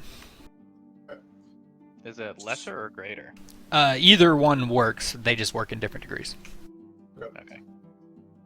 Does DeMarcus say that? No, so what I say is... It reminds me of people that I've seen from the Abyss who weren't strong enough to handle the effects of the Abyss and themselves started to turn evil. Not entirely sure, but the more I see of him, the more convinced of it I am. How would... Failing to detect any kind of poison or sickness in him. It's the only thing that I can think is left. I can detect whether it's true or not that he may carry some evil with him, and I can interrogate him in certain ways, and we can try to find out what's going on, but if I'm right, he won't like it, and that's why I'm asking for support. How would he be corrupted if we're away from the abyss? I have no idea. I've never seen it outside of the Abyss, but there has to be some kind of evil attached to him. Sometimes I feel like you see evil everywhere, though. Hopefully I'm wrong, but until somebody else can explain what's going on.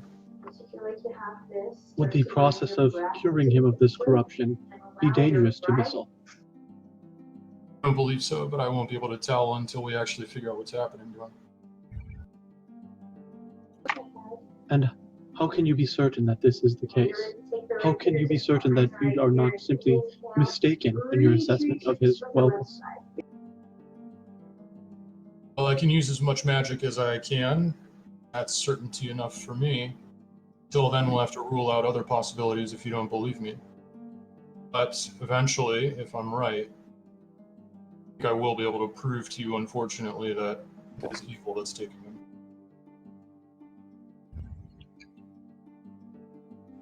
Well, if he's wrong and you cast that spell, will it hurt him?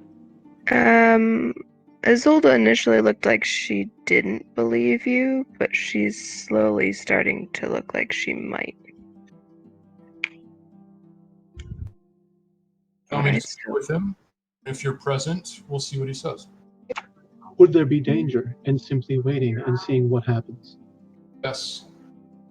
If he's affected by some evil, the longer he's affected by it, the worse it'll get, and the harder it will be to get him back. Sometimes when people are corrupted, well, they are irretrievably corrupted, and they are just demonic, fiendish after that. I see. So, if you go to talk to him, what will you say? Cast a spell where I'll be able to tell if he's lying or not. I'll ask him what he knows and what's affecting him. I can use my divine sense to tell if there's anything that's desecrated about him. Detect magic. I can detect good and evil. That's where I'll start. Hmm. I already started with detecting poison and disease, hoping that I would find something. We will have to do it in secret. We're not really meant to cast magic in Mirabar. I mean, we could wait till we're on the boat, and then he'd have nowhere to go either way. It is Regardless, I probably the very better much option. prefer that all of you were there when I did it. I think the boat that's a good idea, Terran. Is there something that we can do to ease or heal his effects of whatever this corruption is? I tried some restoration on him last night, and it seemed to help a little bit, but not enough. But You want to I what it can. will take until we find out what's causing it. He seemed receptive to it, so I could offer again, and maybe try more than once. I don't know. I advised Master Missile to look into professional healing care while in Mirabar, and he insisted that it was unnecessary. Would whatever this corruption is cause aversion to healing powers? I don't understand Missile well at all. I don't understand him if he's corrupted. I don't understand him if he's not corrupted. I do know much about him that would lead me to believe that when it comes to nature of the soul, good and evil, even though he's a very intelligent man, he's completely naive. I wouldn't suspect this at all.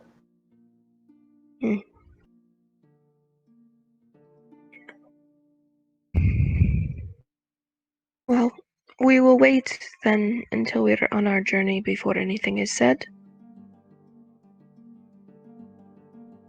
And I think the first step should just be trying to heal him, not trying to interrogate him. Do what you want.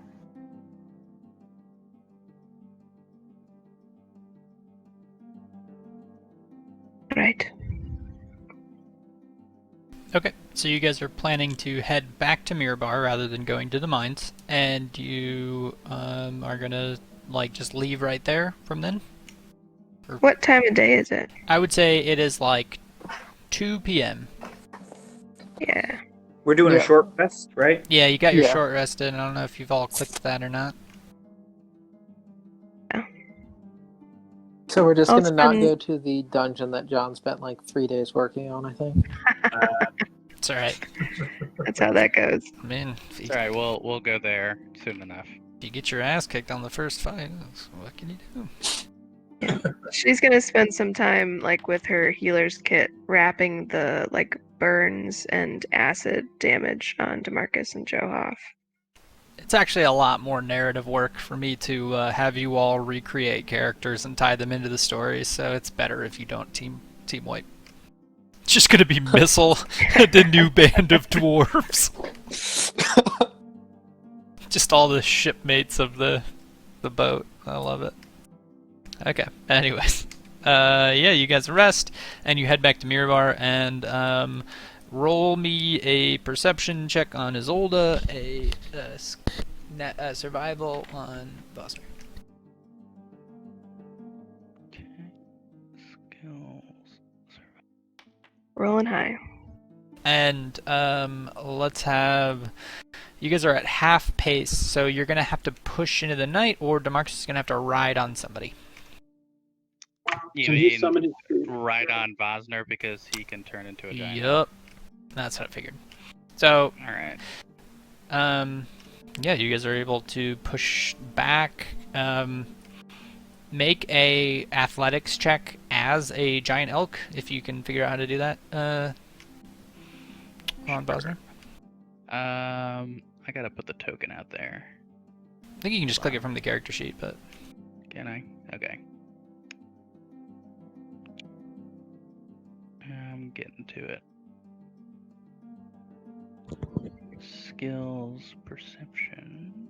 oh, does it not have athletics? No, it doesn't. It's not a Proficient. regular Yeah. one. So Strength, if, right? if you Yeah, just Yeah, roll if a you- strength check. okay. Ability check. Check. Okay. So the DC, I'm going to say you're proficient, unless... Yeah, you're proficient as Bosner, so I'm going to say you're proficient here. The DC was 10 to see if you suffer a point of exhaustion carrying DeMarcus, but you didn't, so it's fine. So, yeah, I'm going to go through and fix all your wild shapes, because there's a few things I learned recently that I forgot to incorporate. But anyways, yeah, so you guys make it all the way back to Mirabar, and you come through the gate. Once again, you're met by some dwarves who this time recognize you and allow you to pass. And you make your way back to late night, the Golden Scale.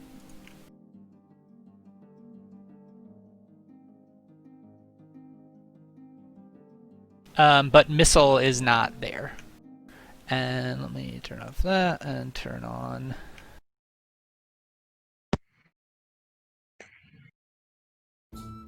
the best tavern music that ever taverned. You come in, stumbling in, exhausted and beat. And, like, you look around and Missile is nowhere to be seen. And, yeah, it's late at night. Yeah, I'm gonna ask the bartender. Have you seen our friend, the gnome that was in here last night? Nope, cannot say I have. I feel like I would have noticed him. That's the loud coughing fellow? Yes. Nope, no siree, Bob. Is there any way to send word to the library in Inner Mirabar? Like a messenger Ooh. system? This time of night, I wouldn't imagine you'd be able to get a message. You know, things kind of locked down, so if he's in Inner Mirabar now, he's probably locked down until tomorrow. Okay. Thank you.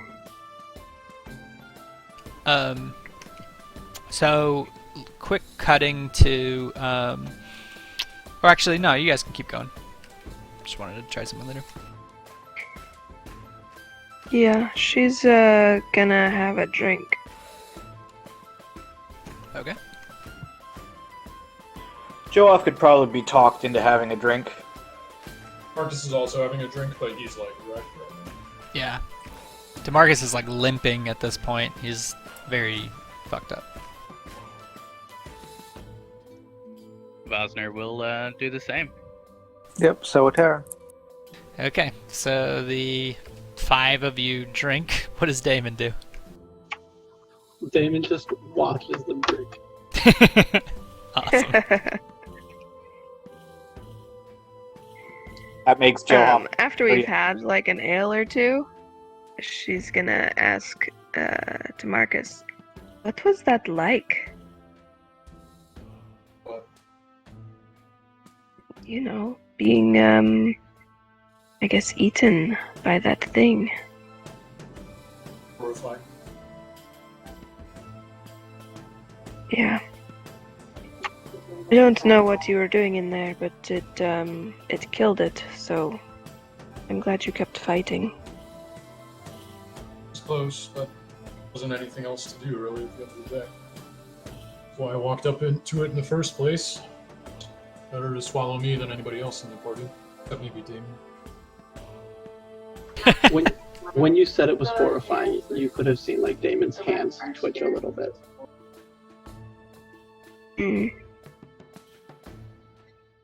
Well, I don't know why you think it would be better for it to be you than anyone else, but until you started fighting back, it seemed like you were dead. I mean, I thought it was... By whatever gods are acting through me to survive longer and defeat it. It's not really up to me, I don't think. Any moment my magic could have failed and the gods could have abandoned me and I should have died, but that didn't happen.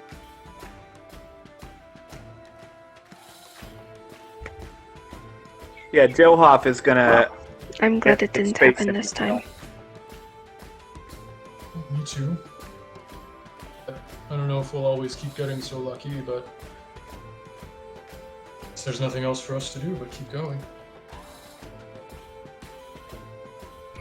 Yeah, well, at least we have tomorrow. You can read your book and recuperate. I'll need it. Meta question, what did we do with all the diamonds? Yeah, that's a good point. I was gonna say that you could either put them in a bag of holding, which you didn't have access to, or you could basically stick somebody as basically Bosner could become the mule for the cart to carry it.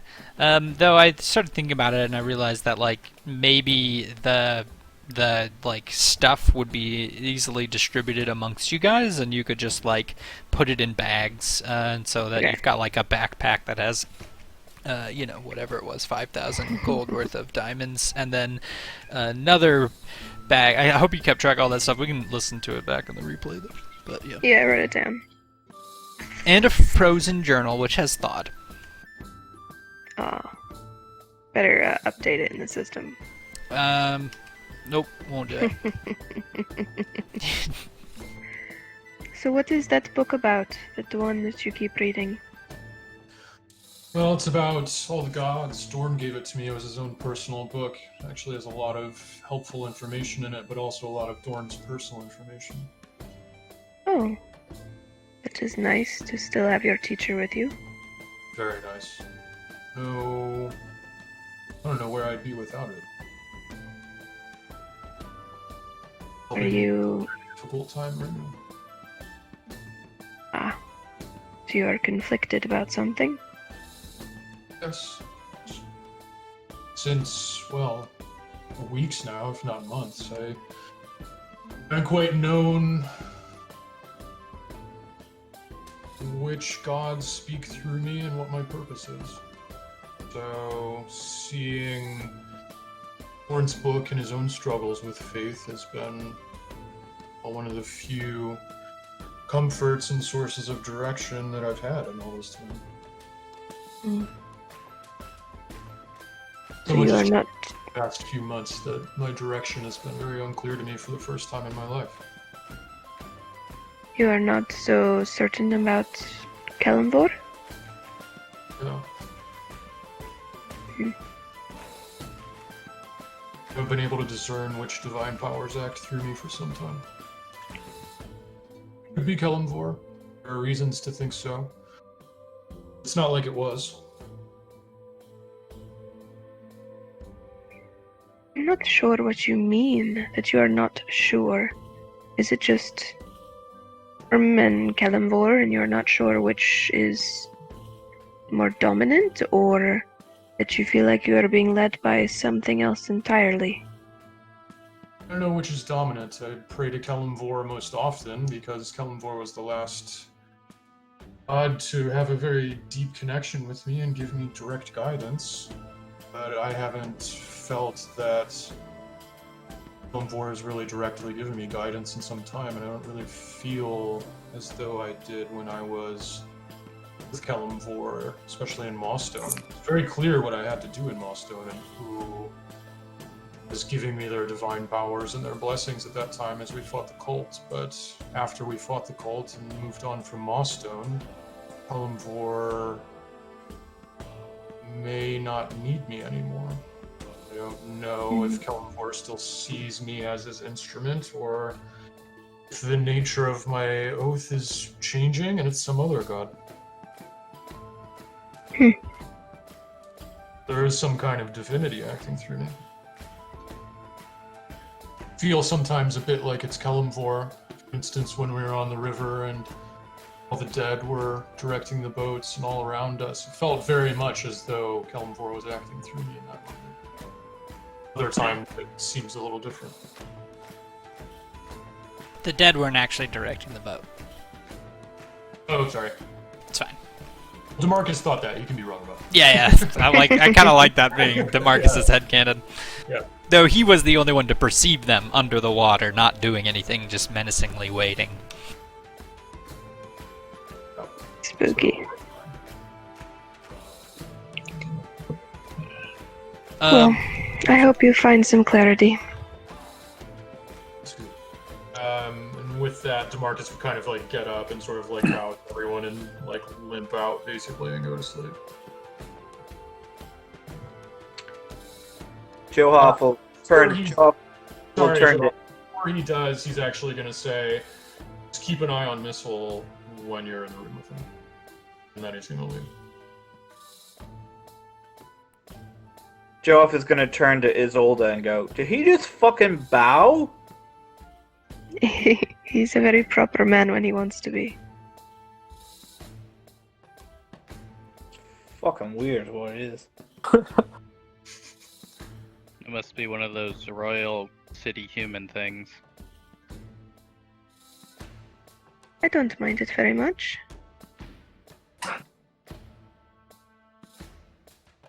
It is, I don't know, a remnant of himself, so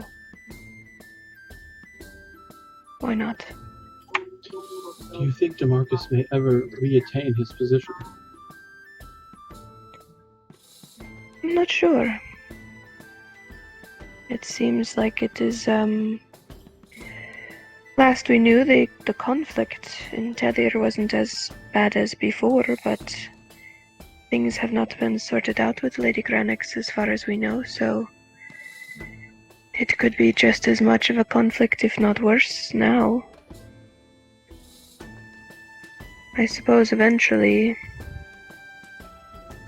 either die or rise to a position of notoriety that might be enough to erase things that were done in the past. It is just becoming tiresome to watch good people be forced into exile and wind up swallowed by horrifying monstrosities. Ah, you're thinking of E. I am. Well,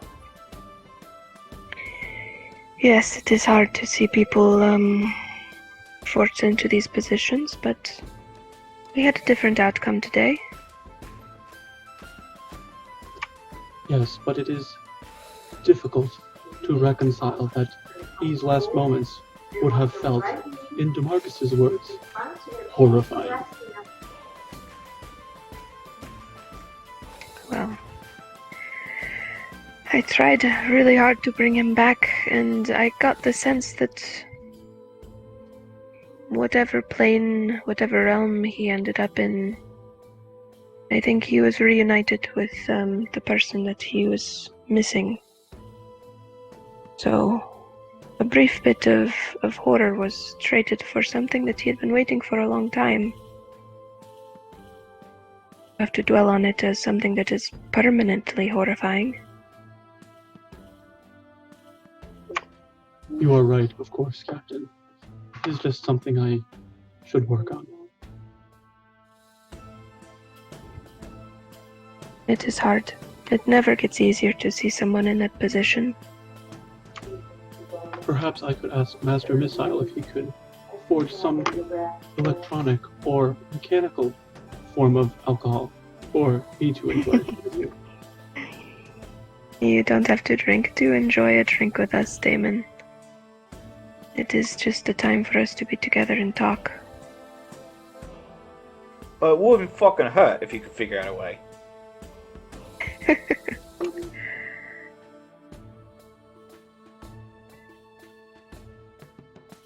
Are you alright, Johoff? Yeah, a bit worn out, I suppose, but doing fine. Thanks for asking.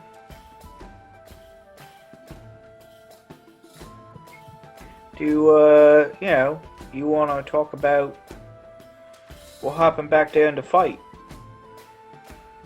Which part? The part where you went from being fine to being covered in cuts, and there weren't no enemies nearby. The next thing I know, DeMarcus is looking fucking good. It is just a bit of magic.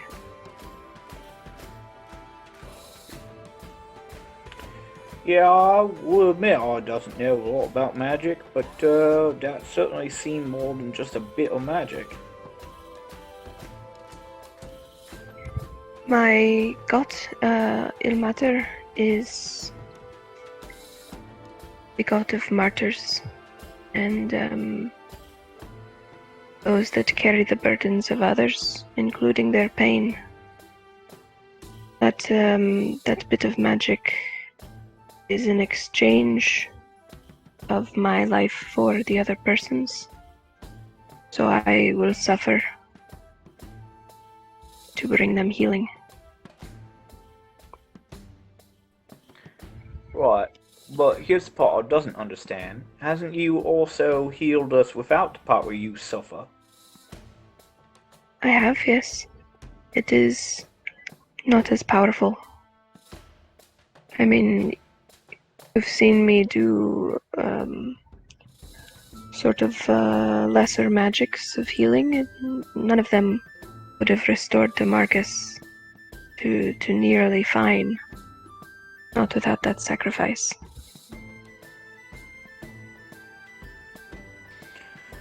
Well, freaky, that's all I'm gonna say. You ever pulled that shit with me? I have. Yeah. You were in the pit with the spider. Well, I definitely remember that. Well, look, I ain't here to judge, especially because I doesn't understand shit about magic, but,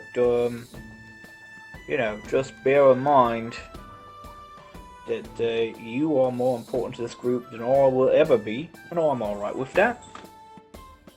So I'd rather you not be exchanging your life for me if it puts all of us in danger.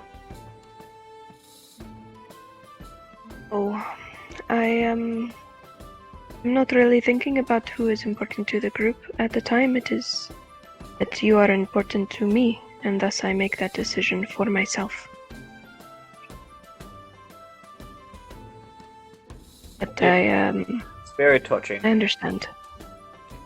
It's very touching, I appreciate that. That means a lot to me. But in the heat of battle, you're the one who can bring people back, not me.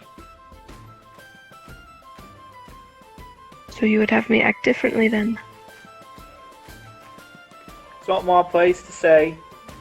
Just wanted to make sure I was clear about the fact that you don't need to have me as a priority. And that the day shall ever come where you have to make that decision and you decide to let me go.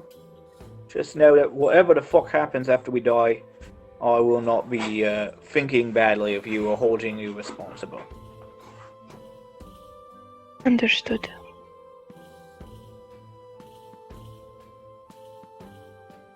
I will keep that in mind. As for you, Damon, I a little ashamed to say it, but I find you freaky as hell and do not understand what you is. So I have a tendency to maybe, avoid you a little bit. But twice now, you've stepped in the way when I was in peril, and for that I am grateful. even if I doesn't know what the fuck you is. Of course, Mr. Johoff. I understand your reaction, and so long as you fight for our captain, then we are allies. Yeah, allies, we can drop the fucking Master Johoff bit. Of course, Master Johoff. Fucking, what the... And he will Yeah, smile whatever. to himself a little bit. Cheeky. Well, with that, I suppose I'll better go check on my roommate. Make sure he hasn't slipped into some sort of, existential coma up in there. Okay. Johoff leaves. Good night. Remaining is Isolde, Damon, Taryn, and Foster.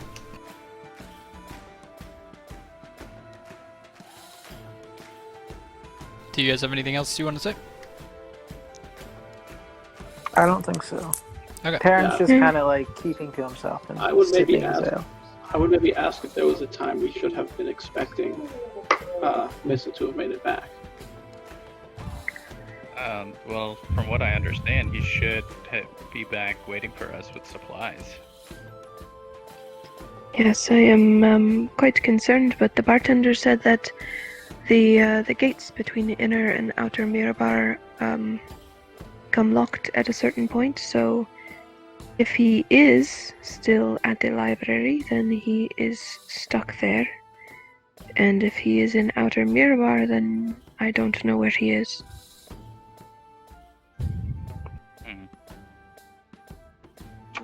Is it possible that he was caught trying to use magic in order to communicate with us and was taken into custody or something like that? I mean, it is possible, but I don't have any way of contacting him. I gave him my ring and I did not prepare that for today, so I have no way of knowing. Okay. Sorry, I keep thinking of cutting back to Missile, who's studying all night. I want to make him roll a Constitution saving throw for the first leg of the night that you spend studying to see if you get a point of exhaustion. You got it. Okay. And do you use a whatchamacallit for it? Yeah, let's go ahead and do it while we have him. And Isolde, the reason Missile hasn't contacted you with the ring is because, I mean, you know this now that you've seen the scene, but he's just so enthralled with this magnificent discovery that he made that he's just totally lost track of everything else. Yeah. So make another Constitution saving throw. Okay. Bada bing. Okay. He's gonna dig real deep down and flash a genius that one too. Okay. So I'll say, make sure you're keeping track of these because you pulled an all-nighter and you didn't take on any points of exhaustion, but you did not get the effects of a long rest. So you've burned through a lot of these flash of geniuses, and then you will have to either sleep on the boat or, sleep. What do you guys actually have 1 day off? Still, don't you? You guys made it all back in time. Yeah. Yeah. 1, 2. Well, no, I wanted you to leave on the 3rd day. This is the 2nd day. You arrived on the 1st day, you went on this mission on the 2nd day, and then the 3rd day is the, whatchamacallit, you're leaving. Got it. Sorry if this is all Got it. super convoluted. But yeah, anyways, so, you guys, go to bed unless there's anything else you want to do, and Missile stays up all night, but then, what does Missile do in the morning after realizing that he's pulled an all-nighter? Let's see. I don't think he's gonna need to take any books out, so he'll probably scribble down, with his perfect memory, all of the information that he's learned all night. Yeah. And stuff it into his bag of holding, and then, I guess with some haste, but he's very tired, but he'll return to the inn to get back to the squad to keep up appearances. Okay. And I think this is a good point to leave off. We're at 5:05 anyways. So we'll come back next week to the conversation between the whole group and Missile and Darrington Ironblood as you guys are getting ready to set sail for Luskin. Oh boy. Smooth sailing from here on out. Yeah, easy Yeah. peasy.